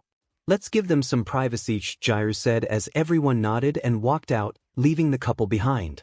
Days had passed since Bakugo and Tokoyami were kidnapped, and every student and teacher were interrogated by the police. UA was closed for some time, and a conference was held where they explained that villains are growing stronger and sharper and that a student has been kidnapped. The people started to blame the villain attacks on UA and also claimed that the UA teachers are not up to match the villains and neglect the students, leading to this. But Nizu was able to take hold of the situation and calm the people down so they don't lose faith in UA Academy. Izuku had told Momo that he had thrown the tracker she had made for him when they were practicing to find each other using the link they have, but in case had made the tracker if something happens. Present time. Todoroki messaged Izuku to meet him at the park near Dagoba Municipal Beach in 2 hours. Izuku, reading the message, sighed as he went to the park and sat on the bench. "Momo," he said as he caught her scent and saw Momo entering from the gate. He waved at her as he shouted, "Momo." She looked at him and a smile came on her face as she waved back and ran towards him, jumping on him to give him a hug, which he gladly returned. They had gotten very close after the recent villain attack. They broke the hug as Momo said, Izuku, I didn't expect to meet you here." "Me too, Momo. I was called by Todoroki," she replied, to which she blinked and said, "He called me too, Izuku." "Yaoyuruzu." Ida's voice came as he came and said, "What are you two doing in public? There are rules to be followed. Please behave accordingly." Hey, this is also a couple's park, so we are allowed to do whatever we want," Izuku said as he pulled Momo closer to him. "Besides, why are you here?" Izuku said, not noticing the now blushing Momo as people smiled at her and some even clicked photos of them. "I was called here by Todoroki," Ida said as he pushed his glasses up. "Yo! Izuku, Yamamoto, Ida." Kirishima shouted as waved, and they all waved back, and Kirishima grinned at Izuku and said, "Are you even going to let go of her?" Izuku grinned back and lifted Momo bridal style and said, "Nope, never letting go. Stop this indecent behavior at once," Ida said as he moved his hands robotically. "Izuku, put me down," Momo said as Izuku teased, "Why don't you like it?" A vein appeared in her head as she said, "You put me down this instant, Izuku, or else." "Or what?" Izuku said, leaning in until their noses touched. Momo's eye twitched as she jumped down from his arms and kneed him in the gut as he bent and gagged, and she humphed and folded her arms under her bust. "Quit fooling around," Todoroki's voice came as Izuku got up and, rubbing his stomach, said, "So, why have you called us here?" "I called you all here to tell you that I am frustrated. Since the day those two were captured, I can't help but feel guilty. They were just an inch away from me when they were taken, and Todoroki said, and then clenched his fist tightly at the end. "I understand, Todoroki. I too am feeling like this, and I heard that the heroes have found the location of the villain base and are planning to go rescue them. I want to go save Bakugo and Tokoyami too," Kirishima said. "I know, and if I can, I will help too," Momo said. Stop screwing around," Ida said and continued, "This isn't something you decide on feelings alone. This is something we need to be level-headed about. If we break the rules, then our actions are not different than those villains." "I see. Izuku, what do you think?" Momo said as Izuku sighed and replied, I think Ida's right. They all were shocked as he continued, but I will help because I have a feeling something big is going to happen, and if we don't get Bakugo and 𝗏𝗏𝗧𝗏𝗏 out of there they will die. What? Are you seriously agreeing with them? Ida said. So, any idea? Todoroki said as Momo said Izuku had placed a tracker on them so I know their location. Excellent. Then we will initiate the plan tonight. Those of you who want to come can come. We will meet at 8 in front of the parks, Todoroki said as he began walking away. Everyone nodded and began to go their separate ways, and Momo latched onto Izuku's arm and said, Come on, my dragon, take me home. When have I ever refused you, Princess? Izuku said as she giggled, and they began walking holding hands and fingers intertwined. At night Izuku was standing in front of the park, Momo by his side, and then he saw Todoroki and Kirishima arrive, and Kirishima said, Is everyone ready to go? Why? Ida said as they turned to see him standing, Why are you of all people going? Weren't you the one who scolded me for the stain incident? Then why are you making the same mistake as me? Why are you acting on feelings and breaking the rules? Ida shouted.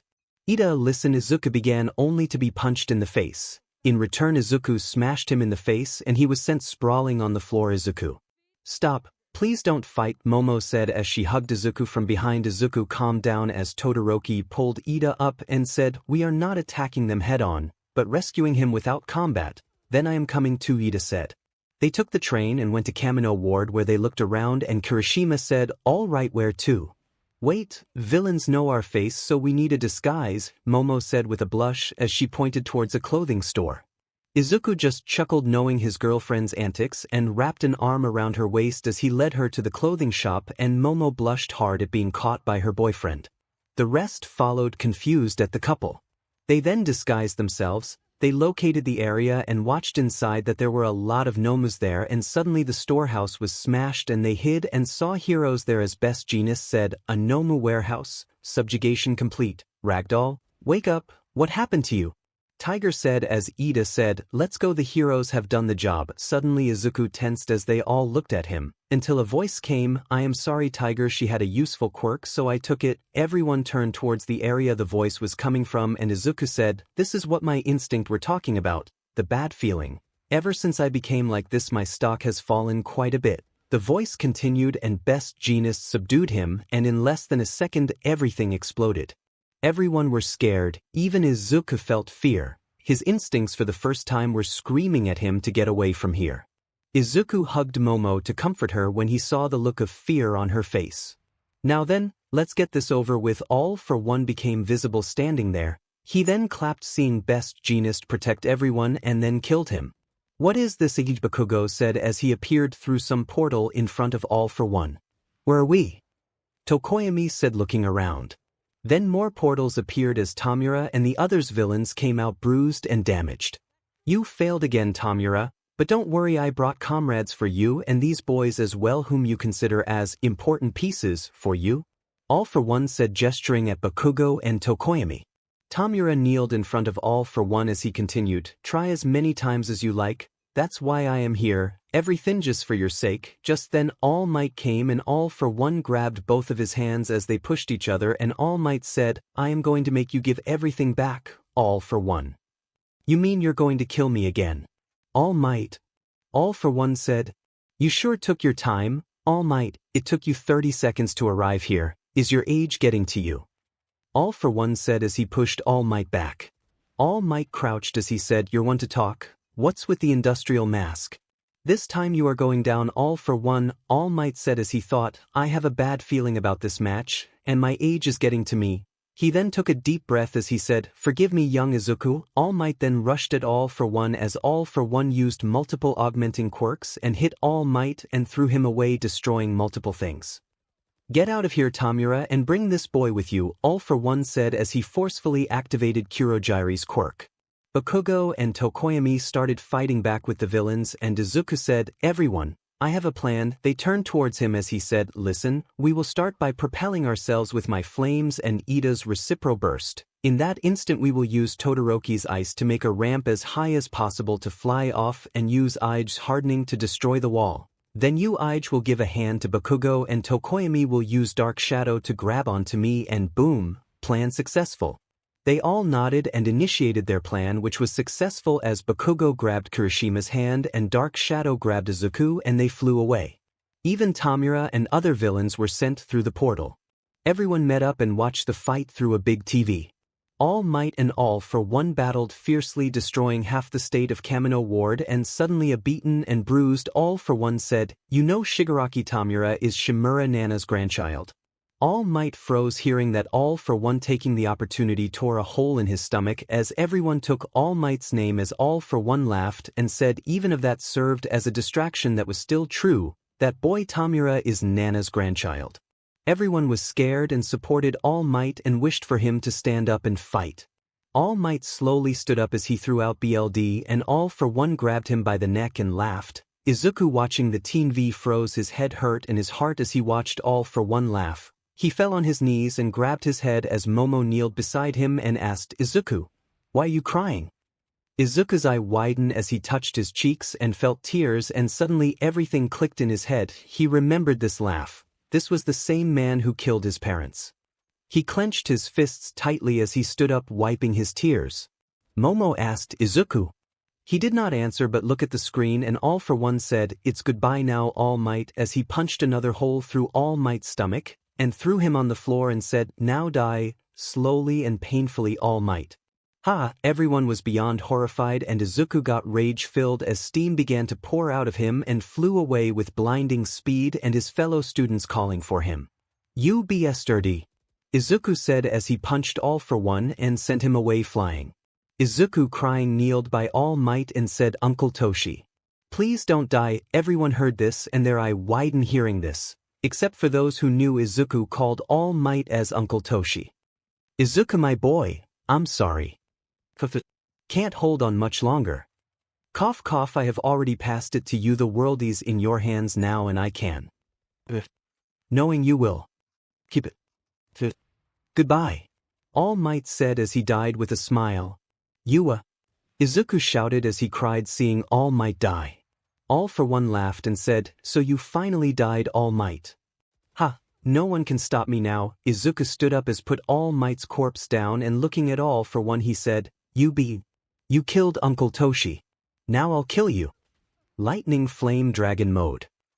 Izuku rushed forward as he punched All for One, who blocked, and used muscular enhancement to block it. Lightning Flame Dragons roared. Izuku shouted as blue flames at All for One, who after the attack ended came out a burned but not much, and said, "Impressive even with using negation. I was hurt, but playtime's over." He then used multiple quirks and smashed Izuku in the face and slammed him down as a crater was made. Izuku glared at him from there and lit himself up and slammed straight into All for One and shouted, "Fire Dragon's Headbutts."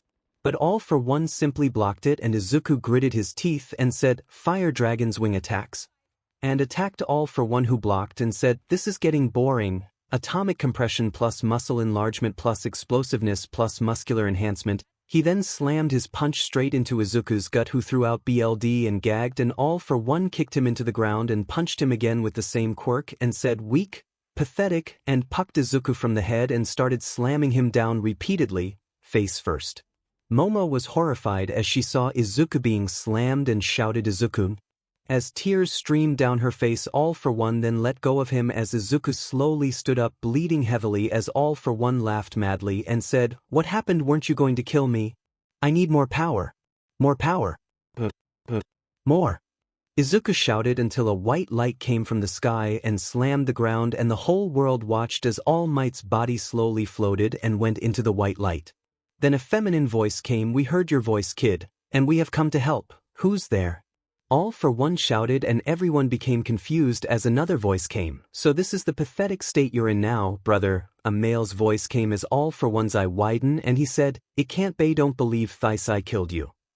It's not possible." Slowly the light faded away and 8 figures were seen standing there, All Might one of them, but they all had a color outlining them, All Might's being yellow, a woman beside him being purple. "How are you alive, brother?" All for One said as the said brother said, "I always have been. The others along with me have been a part of One for All since it was passed down, and now we have emerged from within One for All, as we now have enough power to give to the new vessel to make you disappear from this world." He then turned towards Izuku and walked towards him along with the others. He then put his hands on Izuku's head and saw his memories, his determination and will, and smiled as he and the others said, "Izuku Aizawa, you have been chosen, you will be the one who will grow into the next symbol of peace and justice." Then the woman stepped in front of him and said, "So you chose him, 𝗧𝗏𝗧𝗟𝗘. He's a nice boy." All Might also smiled as he said, "Thanks Nana-sensei, child. One for all is inside you, you will be the last bearer of it, and from now it can't be passed on. We will forcefully unlock 100% of one for all for now, and you will not have to beat all for one but kill him, but beware, once this fight ends, you will feel unimaginable pain and the 100% will be locked and you will have to train to unlock it," the man said as Izuku nodded. They all circled Izuku and put their hands forward as Izuku felt pain and power course through him as he held his heart and fell on his knees and shouted X. And All Might said, "Izuku, don't give in to pain, find your determination and overcome it." Izuku slammed his eyes shut as he saw faces of everyone that are his friends. He saw Aizawa, and finally he saw Momo. That was it, as Izuku shouted once more and stood up as the green lightning surrounding him increased and cackled with more intensity. His hair stood and went backwards, a green fog spread around him and his eyes shines with intense emerald color. His fangs became sharper and came out of his mouth, and scales spread over his body. "How do you feel, child?" First user of One for All asked. "I feel incredible. Like I could conquer the whole world and not break a sweat," Izuku said, his voice coming out a little deeper. "Then go now, we will keep your body from breaking. You have only 15 minutes, One for All said as Izuku nodding turned around and said, "Now, where were we?"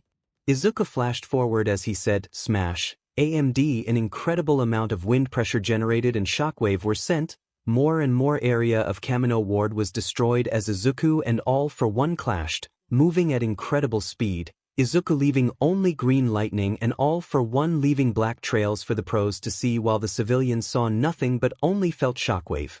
"Fire Dragon's roar," Izuku said as the roar came out 10x more powerful and sent All for crashing away.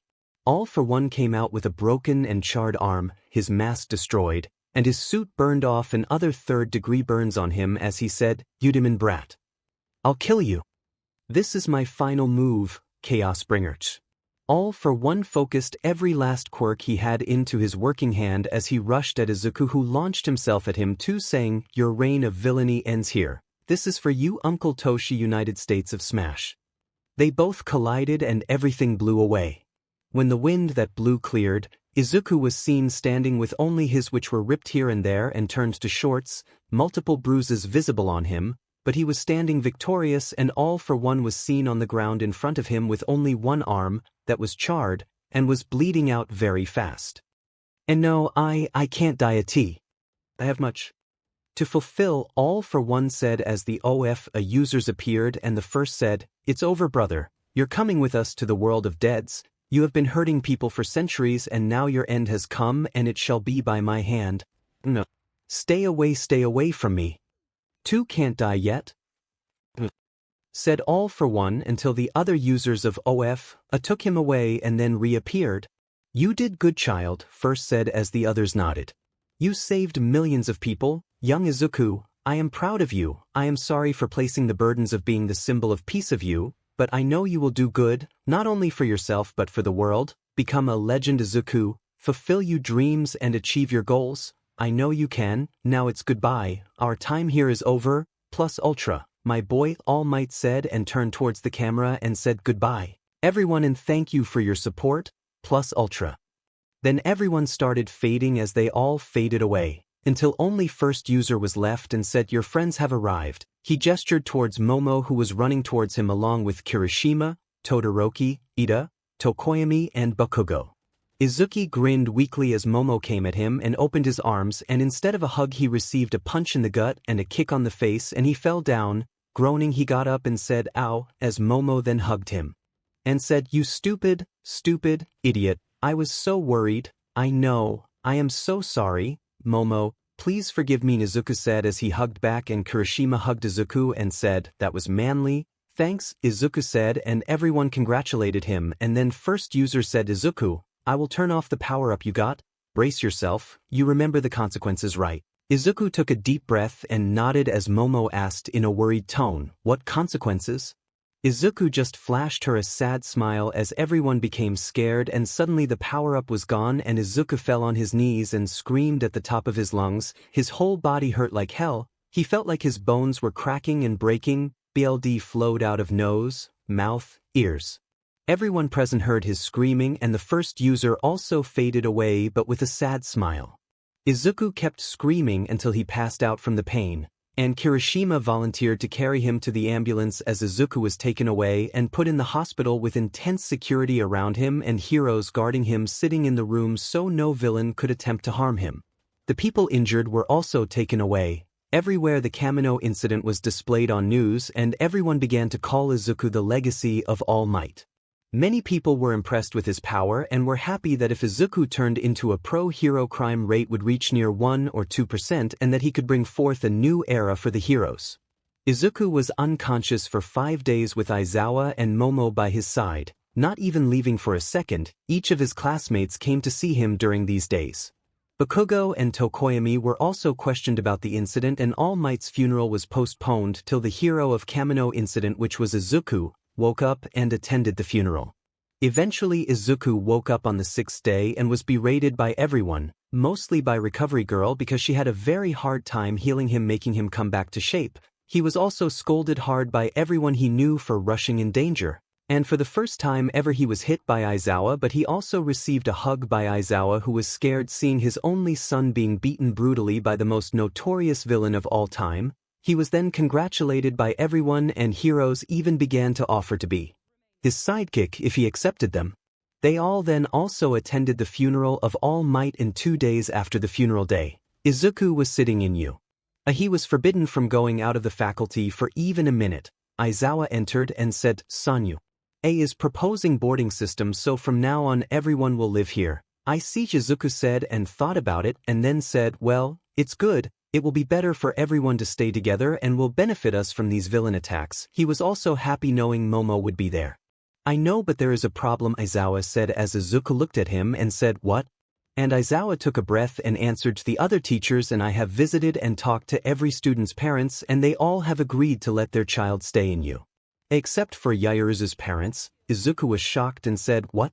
Aizawa sighed and said, "Yes, they without even listening sent Hisashi away and said that they will only talk to me and you, or else their daughter won't allow you." I see, Izuku said, a little panicked, and then continued, "So when will we go?" "Tomorrow. They have called us over for dinner at 8 o'clock, Aizawa said as Izuku nodded and said, "Then we'll go tomorrow." "Okay," Aizawa said as he walked away after ruffling Izuku's hair, annoying him. Izuku sat on the couch as he thought, "No way in hell am I letting my Momo go away from me." He then clenched his fist and thought, "I am coming for you, Momo. Wait for me." It was 7:30 and in Aizawa residence. Showed aside as he looked at himself in the mirror as he fixed his tie and thought, "Man, wearing a suit is not my thing." He then tied his hair in a ponytail and walked to the living room and called out, "Izuku, come on, we're going." After a moment, Izuku came out dressed in a black and white suit but without a tie. Instead of a tie, he had wrapped his scarf around his neck. "Demon, wearing a suit is not my thing," Izuku said as Aizawa stared at him, and Izuku asked, "What?" He chuckled and said, "You just said the same thing as me," and Izuku just smirked. Izuku then asked, "Dad, should I call Alfred and tell him to send Takashi?" Alfred was Izuku's butler/manager in the mansion. He had and handled and maintained it as well as his accounts, so no one can hack into his accounts and learn who he was. "Yeah, sure," Aizawa said as Izuku dialed a number and a voice answered, "Hello, Sir Izuku, how may I help you?" "Hello, Alfred, been a while," Izuku answered as Alfred chuckled and said, "It certainly has, Sir Izuku. How many times have I told you, Alfred, don't call me Ins? It feels weird," Izuku said as Alfred said, "Understood, Sir Izuku." "You understood nothing," Izuku thought. He then remembered what he called for and said, "Alfred, can you send Takashi to Dad's house?" "As you wish, Sir Izuku," Alfred said. "Thanks, Alfred. See you," Izuku said as Alfred replied, "It was my pleasure to serve you," as the call ended. 10 minutes later, a horn was heard and Izuku and 𝗧𝗱𝗃 went out and were shocked as both of them had their eye twitching when they saw that Takashi had arrived in a Rolls-Royce Phantom and people were staring at them. Takashi then came out and said, "Is 𝗧𝗱𝗃?" and opened the door of the car as he motioned for them to get in. They both quickly got in and Takashi after sitting and said, "Is something wrong, Izuku?" "No, I was just wondering why you brought this car. There certainly was a less expensive one there, excluding the two most expensive ones I have," Izuku said. He had 4 cars, 3 were given to him by some of his rich fans and one he had bought for Aizawa as a gift. "Ah, Alfred asked me to," Takashi said as Izuku nodded. Izuku then pressed a button, and an injection came out as the needle pressed inside his arm. He fell unconscious. And Aizawa sighed. "Where to Mr. Shota?" Takashi asked and Aizawa said, "𝗧𝗚𝗧𝗟𝗘 mansion." "Okay," she said as the car started. 20 minutes later they reached the mansion and Izuku got out along with Aizawa and they sent Takashi away. They then made their way towards the intercom as Izuku pressed the button and a voice came. "Hello. Who's there?" "Ah, Mrs. 𝗧𝗚𝗧𝗟𝗘, it's me." Izuku answered as Mrs. 𝗧𝗚𝗧𝗟 said, "Oh, Izuku-kun, please wait for a minute. I am sending someone to SRTU inside." "Okay," Izuku said as after a minute the door was opened by a maid and she led them inside and Aizawa said, "It's as big as your own, right?" "Heh, that's what I thought when I came here for the first time," Izuku said smirking. They reached inside and saw Mr. and Mrs. 𝗧𝗚𝗧𝗟 standing and they greeted the two, which was returned by both Izuku and Shota. "Hello, my name is 𝗧𝗱 𝗧𝗚𝗧𝗏. This is my wife Miyuki 𝗧𝗚𝗧𝗏. It is a pleasure to meet you," Sora said as he extended his hand and Aizawa shook it as he said, "My name is Shota Aizawa. I am your daughter's homeroom teacher as well as Izuku's father." They then sat down as talking began and after a while Mrs. 𝗧𝗚𝗧𝗏 said, "Izuku, the stunt you pulled against the villain was a bad idea. I was so worried about you, yes. Even though you defeated the villain for which we are grateful, but you risked your life without thinking of the consequences. That was foolish of you," Sora admonished. "I too scolded him for doing such a reckless thing, but I couldn't find it in my heart to even think of punishing him when I saw the state he arrived in," Shota said as he clenched his fist. Izuku looked down until he felt a hand on his head and looked up to see Miyuki smiling and rubbing it as she said, "Don't be sad, learn from this and grow, okay? I know you are a good child." Izuku nodded and smiled at her and looked at the stairs to see Momo coming down. He brightened up and his eyes met hers as her eyes widened and she came down as Izuku got up and went near the stairs as Momo sped up and Izuku opened his arms, but as Momo came near him, she kneed him in the gut and he doubled up as a fist him in the chin and boom, a loud slap to the face. Everyone present winced as Izuku rubbed his gut and then stood up wincing and looked at Momo who was crying. Tears fell from her eyes uncontrollably as she said, "You reckless idiot. How many times have you done these reckless things? And this time you nearly died." Izuku sniffed. "What? Why didn't you think about me before agreeing to take power that would break your body? Why? Why, damn it? But why don't you realize seeing you like that all hurt and unconscious hurts me too much? Too can't imagine a future without you." Izuku and Dan sniffed. She cried as Izuku looked down as he had not known he hurt her that much. He grabbed her hand and pulled her with him outside as he said, "Come with me, let them go. They need their privacy," Sora said to Miyuki and Shota as they both sat down. Izuku and Momo stood in the garden and Izuku wiped Momo's tears and said, "I am sorry, Momo. I am really sorry." He sighed as he continued, "I didn't know I hurt you this much. I am really sorry." He got on his knees as he said that and Momo gasped as she sat down too and said, "Izuku, no. Please don't do this. I forgive you." Izuku got up as he hugged her and she said, "Promise me you won't do something so reckless again." "Too can't promise it, Momo, but I promise I will tone it down and will always think about you and talk to you before doing something reckless," he answered as she smiled and said, "That gives me some relief." He also smiled as they both walked inside and Sora said, "I see, so you both settled the problem." Yes, we did," Momo answered as Miyuki smiled happy for her daughter. "Dinner is ready," the maid said as dinner was served on the table and everyone sat down to eat. After eating, Shota said, "Sora's about the dorms." "Oh, that," Sora said as everyone tensed and after a moment he said, "I am totally against it." "What?" "But Oto-san," Momo said as Izuku calmed her down and said, "Momo, please let him tell his reasons." "Thank you, my boy. It is good to see that you are a mature kid," Sora said and then coughed as he said, "As for my reasons, they are that I am scared for my daughter's safety. The villain's attacks are getting more and more aggressive and she becoming involved in a relationship with Izuku will lead her to further danger, but I can't separate her from someone who loves her and someone she loves back. But I can take measures to protect my daughter. I don't have enough faith in you." A's security. And as her father and given the things are at you. I can't allow my daughter to study in you. I see, Aizawa said as he then said, I am fully aware that what you are saying is correct, but I assure you we will do everything that we can to protect the students. I know that All Might's death has caused us to lose the symbol of peace, but along with him the symbol of chaos is lost too, and the villains have suffered a huge setback because of this, and 𝗎𝐻𝗧 has increased the security 10 times, and this dorm system is designed so that the students stay together, and if any harm comes, the teacher can easily go there and the students together can think of some solutions and also protect each other. As they will be together most of the time. There was silence after the two talked, and after what seemed like an eternity Sora spoke, I will trust you. For the final time, he said as everyone except Shota, who knew something was coming, brightened up, and Sora continued, but I have a condition. What condition? Shota asked as Sora said, I want these two to stay together, as he motioned towards Izuku and Momo, who both had their jaw dropped. Boom, and a bomb was dropped. Ha, just kidding. Aizawa stuttered hearing the condition. He too lost his composure as Sora said, it's because from whatever anyone says, Izuku here is easily stronger than most pro heroes, and I cannot think of anyone other than him to keep my daughter safe, and added bonus that he is her boyfriend will make it easy for them to stay together. But even though I am allowing them to stay together, Izuku, Momo, I want you to promise me that you won't do something you will regret. Izuku understood as his eyes glowed in determination, which went unnoticed by him but not by others, as he said, I swear on my pride as a man that we won't do anything that we will regret, and if we do, I am willing to take responsibility. Everyone could feel the determination in his voice, and Momo blushed a little at his proclamations, and Sora smiled along with Miyuki and Aizawa as Miyuki said, then finally we would like you two to get engaged. Oh, okay, Izuku and Momo said as Aizawa eyes bulged out, and after a few seconds they both realized what had actually been said and both screamed, Ch. Faces red and eyes wide as both 𝗧𝗓𝗧𝗟𝗘 parents laughed.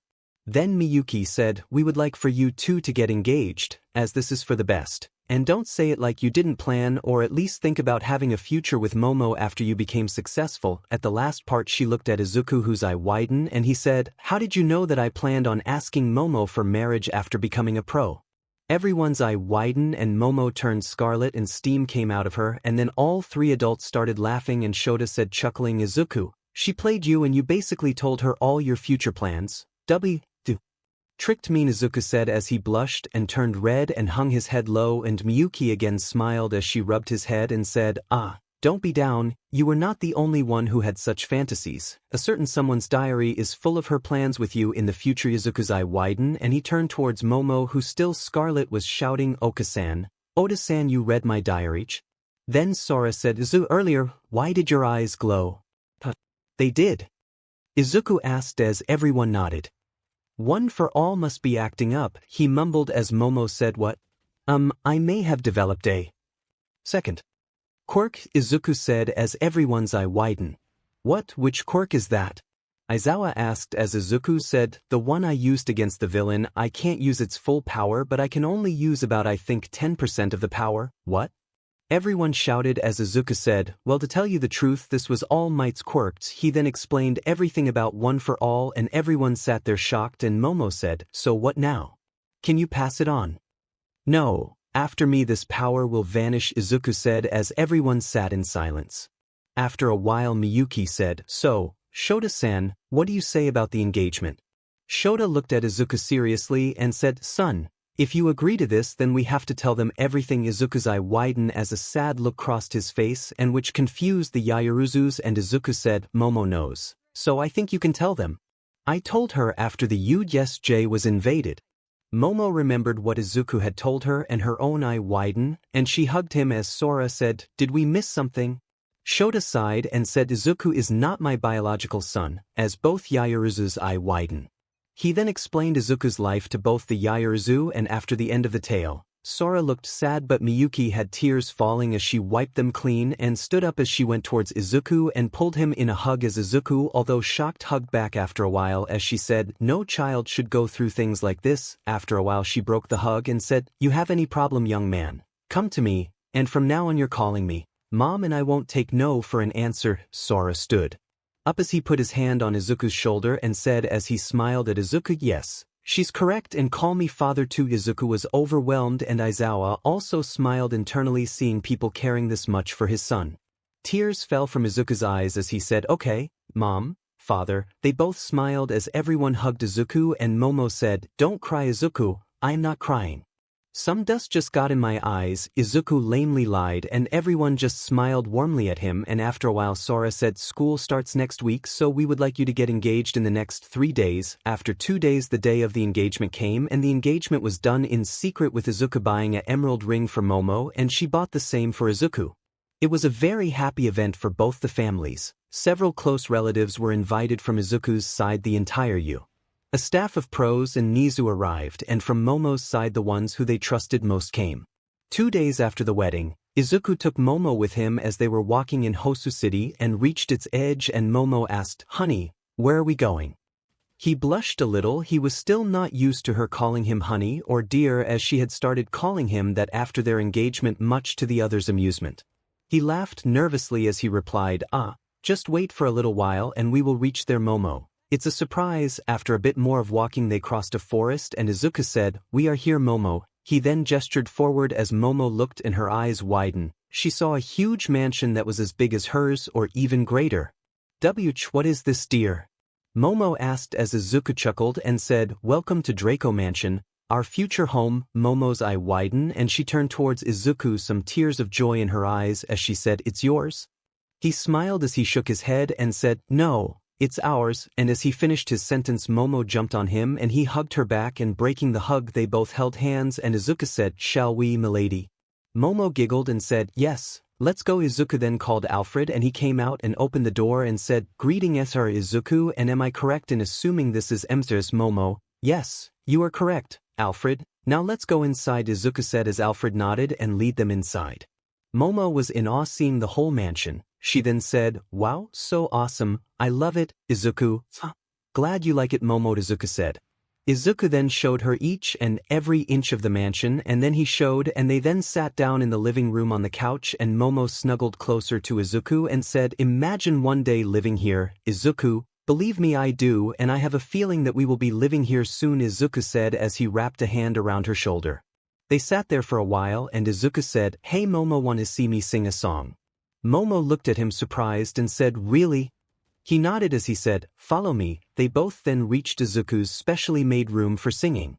Momo sat down as Izuku wore his mask and took the mic and lights turned off and Izuku said, "Hello everyone, this is 𝐒𝐮𝐬𝐴 and the song for today is Wolves." The music started playing and Izuku took a deep breath and started, "In your eyes, there's a heavy blue, one to love and one to lose, sweet divide, a heavy truth, water or wine. Don't make me choose, I wanna feel the way that we did that summer night, drunk on a feeling. Alone with the stars in the sky I've been running through the jungle, I've been running with the wolves to get to you. To get to you I've been down the darkest alleys, saw the dark side of the moon to get to you. To get to you I've looked for love in every stranger, took too much to ease the anger, all for you, yeah, all for you. I've been running through the jungle, I've been crying with the wolves to get to you, oh to get to you. Your fingertips trace my skin to places I have never been, blindly I am following, break down these walls and come on in. I wanna feel the way that we did that summer night, drunk on a feeling, alone with the stars in the sky. I've been running through the jungle, I've been running with the wolves to get to you.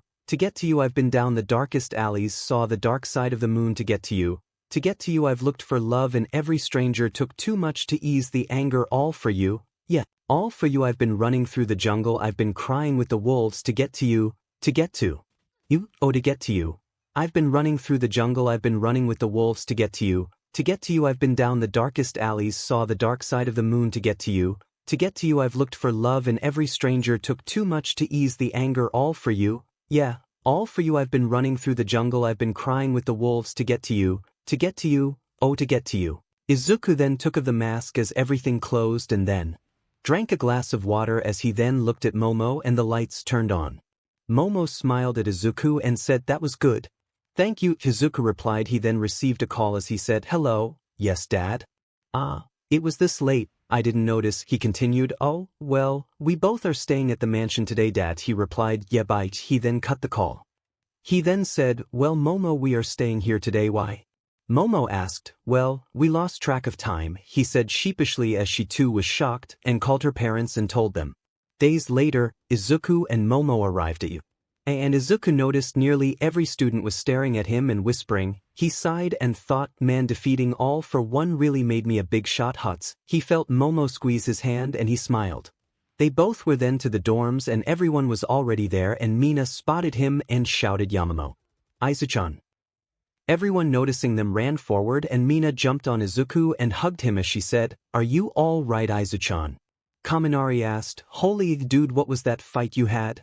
Todoroki said, you gave us quite the scare, Izuku, when you screamed in pain. Azui said, I was worried. Bakugo said, you BSRD, who told you to do that? Izuku said, overwhelmed by them as they crowded around him. Okay, everyone, I am fine as you can see. Now can I get a little space? Izuku asked as everyone backed away and laughed sheepishly. Then Jiro asked, noticing something, Izuku and Yamamoto, why are you both wearing rings? Everyone then noticed the rings and Izuku and Momo blushed as Momo said, that's because Aizawa then came to the rescue and answered, it's because they both are engaged. Everyone shouted, even Bakugo, Tokoyami and Todoroki, who were rarely surprised. Instantly the both were swarmed until Aizawa activated his quirk and said, shut up and don't make me use my quirk. We're sorry, everyone said as they bowed. Aizawa then explained the rules and showed everyone the place and then said, okay, then everyone, all your rooms are placed according to your roll number, but Izuku and Momo, you two are staying in the N2F, where 2 rooms have been combined to make 1 for you. What? They will stay together, everyone shouted. Hagakure said, is that allowed? Yes, it is, and only for those 2 because it was a condition set by her father if she wanted to continue. 𝗏𝗏𝗧𝗟𝗘 said, oh, Hagakure said. Aizawa then said, now, the luggage has already been sent, all you have to do is set it up. Today all you have to do is assemble the stuff and set your room. Tomorrow I will explain how things will operate here. Aizawa then walked away as the students crowded. Izuku and Momo and Mina asked, when did you 2 get engaged? Why didn't you call us, dude? Kirishima asked, yeah man, we know that we were shocked with the villain attack and All Might's death, but we wouldn't have want to miss our friend's engagement. Kaminari said as everyone nodded, yes. Didn't you trust us to call us? Azui asked, I am hurt. Yamamoto, you didn't even tell us. Jiro asked. Izuku then coughed as everyone shut up. He put a hand on Momo's shoulder and said, honestly speaking, we wanted to invite all you. Momo even cried that her friends won't be there to see her engagement. But her parents and the U.S. staff denied the request and said that if we invite you all and the news or rumors spread about us getting engaged, Momo would be in danger. After the all-for-one incident, I have been turned into some kind of hotshot by the media, and defeating the villain's boss has brought too much attention on me, and if they learn about Momo, they will try to harm her to get to me. So I'm sorry guys for not inviting you. Everyone sighed as they heard his reason. They were true after all. Then Mina said, well, if you say it like that, then I feel bad for feeling hurt that you didn't invite us. Yet everyone said as Momo smiled and said, it's okay. Now let's start unpacking and you're coming with me, milady, Izuku said as he picked Momo up and put her on his shoulder and started walking away. It's going to be awkward for us if they keep having their romantic moments in the dorms, Todoroki said as everyone turned towards him surprised. What? He asked as everyone said, nothing. They all then unpacked stuff. Momo was not allowed to do anything as she just sat and watched a shirtless Izuku setting the room up. After 2 hours he was done as he drank 2 glasses of water and said, phew, finally done. You need anything, dear? Momo asked as Izuku was about to shake his head until he grinned and walked forward as he picked Momo up, threw her on the bed as he got on top of her and said, I need you. She giggled as they both kissed and started a little makeout session. Just then the door opened as everyone came in their room and Aizachan, Yamamoto, you do dash. Mina stopped midway and everyone's jaw dropped. They saw Momo pinned down on the bed, her hands above her head held by Izuku and Izuku on top of her without a shirt. We're sorry for interrupting. Everyone shouted as the door was slammed shut and everyone ran out red-faced.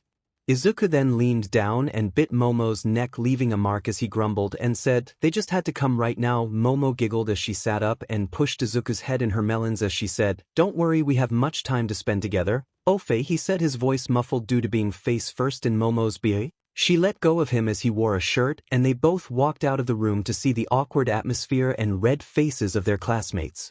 Well, Mina, why did you come to our room? Izuku asked, starting the conversation as the awkwardness dimmed and Mina said, let's have a contest of rooms. Huh. Sure, why not, Izuku said as they all began to check each other's room and had fun. Izuku was honestly looking forward to the days coming. Class 1 was sitting in the classroom in their seats being taught by Aizawa when Midnight, 𝗬𝗏𝗧𝗟𝗘 and ectoplasm entered the class. Everyone looked at them and Aizawa asked, "So it's time?"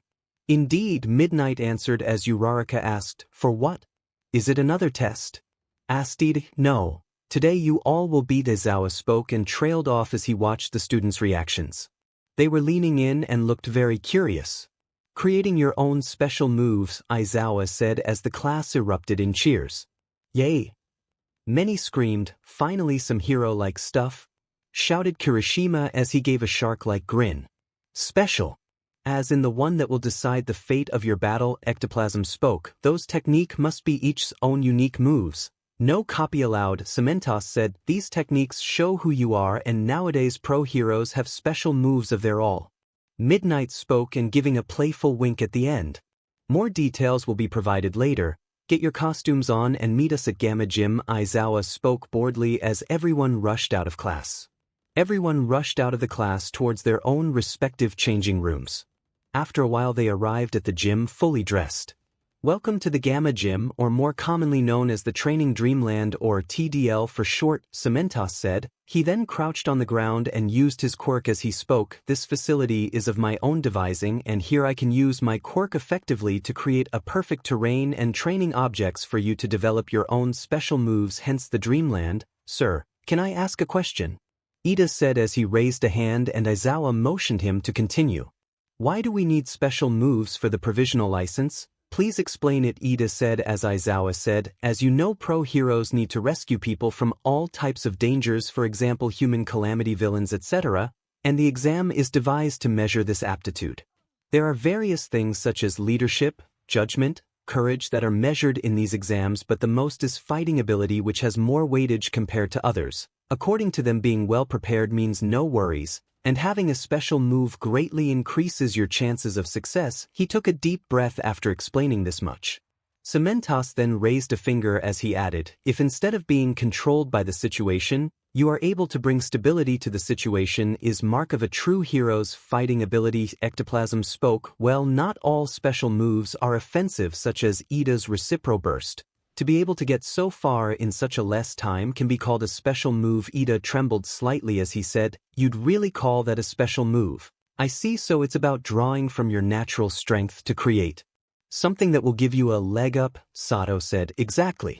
And take 𝗓𝗡𝗎 Wood's lacquered chain prison for an example," Midnight said. "And now in the remaining 10 days you all will learn how to create special moves, and this will be the continuation of your boot camp," Ectoplasm said as he created several clones on the now finished terrain created by 𝗬𝗏𝗧𝗟𝗘. "So are you all ready?" Aizawa asked as many students shouted, "I am pumped."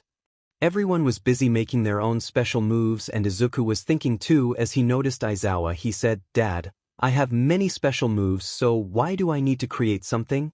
"Because any move can give you an advantage over someone, so having many trump cards can increase your chances of survival," said Aizawa as Izuku scratched his chin and said, "I see. Well, let me think about another move." Izuku sat for about 10 minutes until he stood up and took a deep breath and looked at Ectoplasm's clone and said, "I am ready." They both began fighting until Izuku kicked Ectoplasm in the chin, making him fly up. Then slowly raised his right hand, which got ignited with flame, and said, "The flames from my right hand," and then lit his left hand with flame as he said, "And the flames from my left hand," and then combined them both as he said, "And when you put it together you get." An orb of fire was in his hand as he waited for the clone to come down. Everyone stopped to look at Izuku as he shouted, "Fire Dragon's brilliant flame," and fired the huge orb at the clone, which was incinerated, and the orb destroyed quite a lot of the area, which shocked everyone. "Whoa!" The student spoke in awe as Izuku smirked and said, "How's that for a special move?" "Rejected," Aizawa said as everyone's jaw dropped, including Izuku's, as he said, "What? But why?" "Because you have plenty of special fire moves and all of them are offensive. Create a move that will benefit you more in hand-to-hand combat because, as you know, son, your quirk is powerful but also dangerous," Aizawa said as Izuku sighed and Aizawa ruffled his hair and gave him a slight smile at which he brightened a little. Izuku then thought hard until it hit him that he should use one for all, and he focused deep inside and used the power on his arm as red veins like spread on it, and he could feel his power overflowing in his arm. Even though his instincts screamed at him to not let the power out, he decided to give it a try.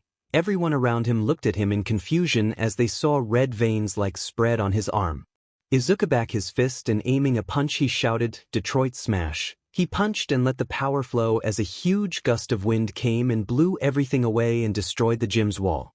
Everyone looked at Izuku in shock and he grinned seeing his power and was about to raise his arm when he felt huge amount pain and saw his arm was purple, bones looking crushed and a piece was poking out of his skin. He shouted "Ags." As he clutched his arm, everyone racing towards him and shouted "Izuku. Aizachan." Momo volunteered to take him to Recovery Girl. After Izuku got healed by Recovery Girl, he looked at Momo who frowned at him and he apologized to her saying he didn't know the damage would be this worse and she accepted his apology, but even then it took a lot to apologize. They were all excused from their training for the day and went towards their dorms and inside their rooms. Now it was midnight and Izuku had still not fallen asleep. He was thinking of how to use one for all effectively and without breaking his limbs. He scratched his head as he still could not figure out how to use one for all. He froze when he felt Momo moving on his chest and he heard her mumble, "Izuku dear, go to sleep." He smiled a little and pushed her bangs out of her face and landing a kiss to her forehead he said, "You are too cute, Momo." He then places his hands protectively on her waist as he fell asleep. The next day they all were standing in the gym once again training for their special moves while Izuku was sitting and thinking of using one for all when Momo came to him and asked, "Izuku?" He looked at her and smiled as he said, "Hello, Momo, what can I do for you?" She smiled and sat beside him and asked, "I was wondering how you felt when you activate one for all." "Oh, that it's like you can say a tap that is closed and when I open it, the water rushes out and starts filling," Izuku said. "And how about your original quirk?" She asked as Izuku said, "That comes to me naturally. I just let it go and rely on my instincts." I see," Momo said and then asked, "Is it possible that you are not relying on your instincts in matters regarding one for alls?" He looked at her confused as she elaborated. "I mean you said that you use one for all while your own quirk comes to you naturally, and if you let one for all also come to you naturally then I think you can stop the damage to your body." Izuku's eye widened as he hugged Momo tightly and exclaimed, "Yeah. That's it. My Momo's the best, I knew it." He then kissed the girl in front of everyone. Many turned red including Momo and when he let go he said, "Now Momo, step back a little and let me try." She nodded as she took a step back and everyone came close to observe Izuku as Izuku let a percentage of one for all flow into him which his instinct told him to. Red veins like spread all over his body and then his skin brightened and his emerald eyes turned sharper as green electricity cackled around him. He then grinned as he said, "Whoa, I feel incredible." Bakugo, who was not watching, had also his special move as he fired a laser-type explosion into the boulder and shouted, "AP shot." He grinned satisfied. The boulder cracked, a huge piece fell and sped towards Midnight who was oblivious. "Midnight!" Mainly everyone shouted. Aizawa tried to rush and Midnight noticed but was late to react. Suddenly a green blur came and the boulder was destroyed. Everyone looked wide-eyed seeing Izuku with a fist ahead of him and smirking. Izuku then flipped and landed superhero style as he said, "Now that was awesome." "Whoa, Izuku," Kaminari said. "Dude, that was a manly power," Kirishima said and Izuku nodded as everyone praised him and Momo came forward and asked, "So what will you name this move?" I think I'll call it One for All Full Cowl," Izuku said as he deactivated Full Cowl and walked towards everyone. "So you finally figured it out, son," Aizawa said as Izuku nodded with a smile and said, "I understood it, although I couldn't have done this without Momo's help." "Yeah, I know. It was so hard to notice that she didn't help you with you shouting about her being a genius and then kissing her in the middle of the gym," Aizawa deadpanned. "Hee, sorry," Izuku nervously said as he rubbed the back of his neck. "It's fine," Aizawa said. "Now that was a cool move, Izuku." "Well, what does it do, aside from the super strength?" Midnight asked. Well, you remember the power I used against all for one," Izuku said as everyone, "Well, alright, only a few suppressed a flinch while others did and quite noticeably, the most obvious being Momo's, no doubt remembering the bloodied Izuku. He took her hand within his and squeezed it to reassure her and she smiled a little. Midnight then spoke, "Yes, I remember that monstrous power. What about it?" That was the 100% of my second quirk's power and my body is unable to handle it, so whenever I try to use it my instincts scream at me not to, and I used it yesterday on my arm and you saw what happened to it, so I started channeling the amount that my body could handle and it was 10%, so that energy is minimized and used to make this full cowl, and this form enhances all my attributes, such as strength, speed, sight, smell, and even my hearing. Izuku explained slowly for others to get a brief on how his new quirk worked.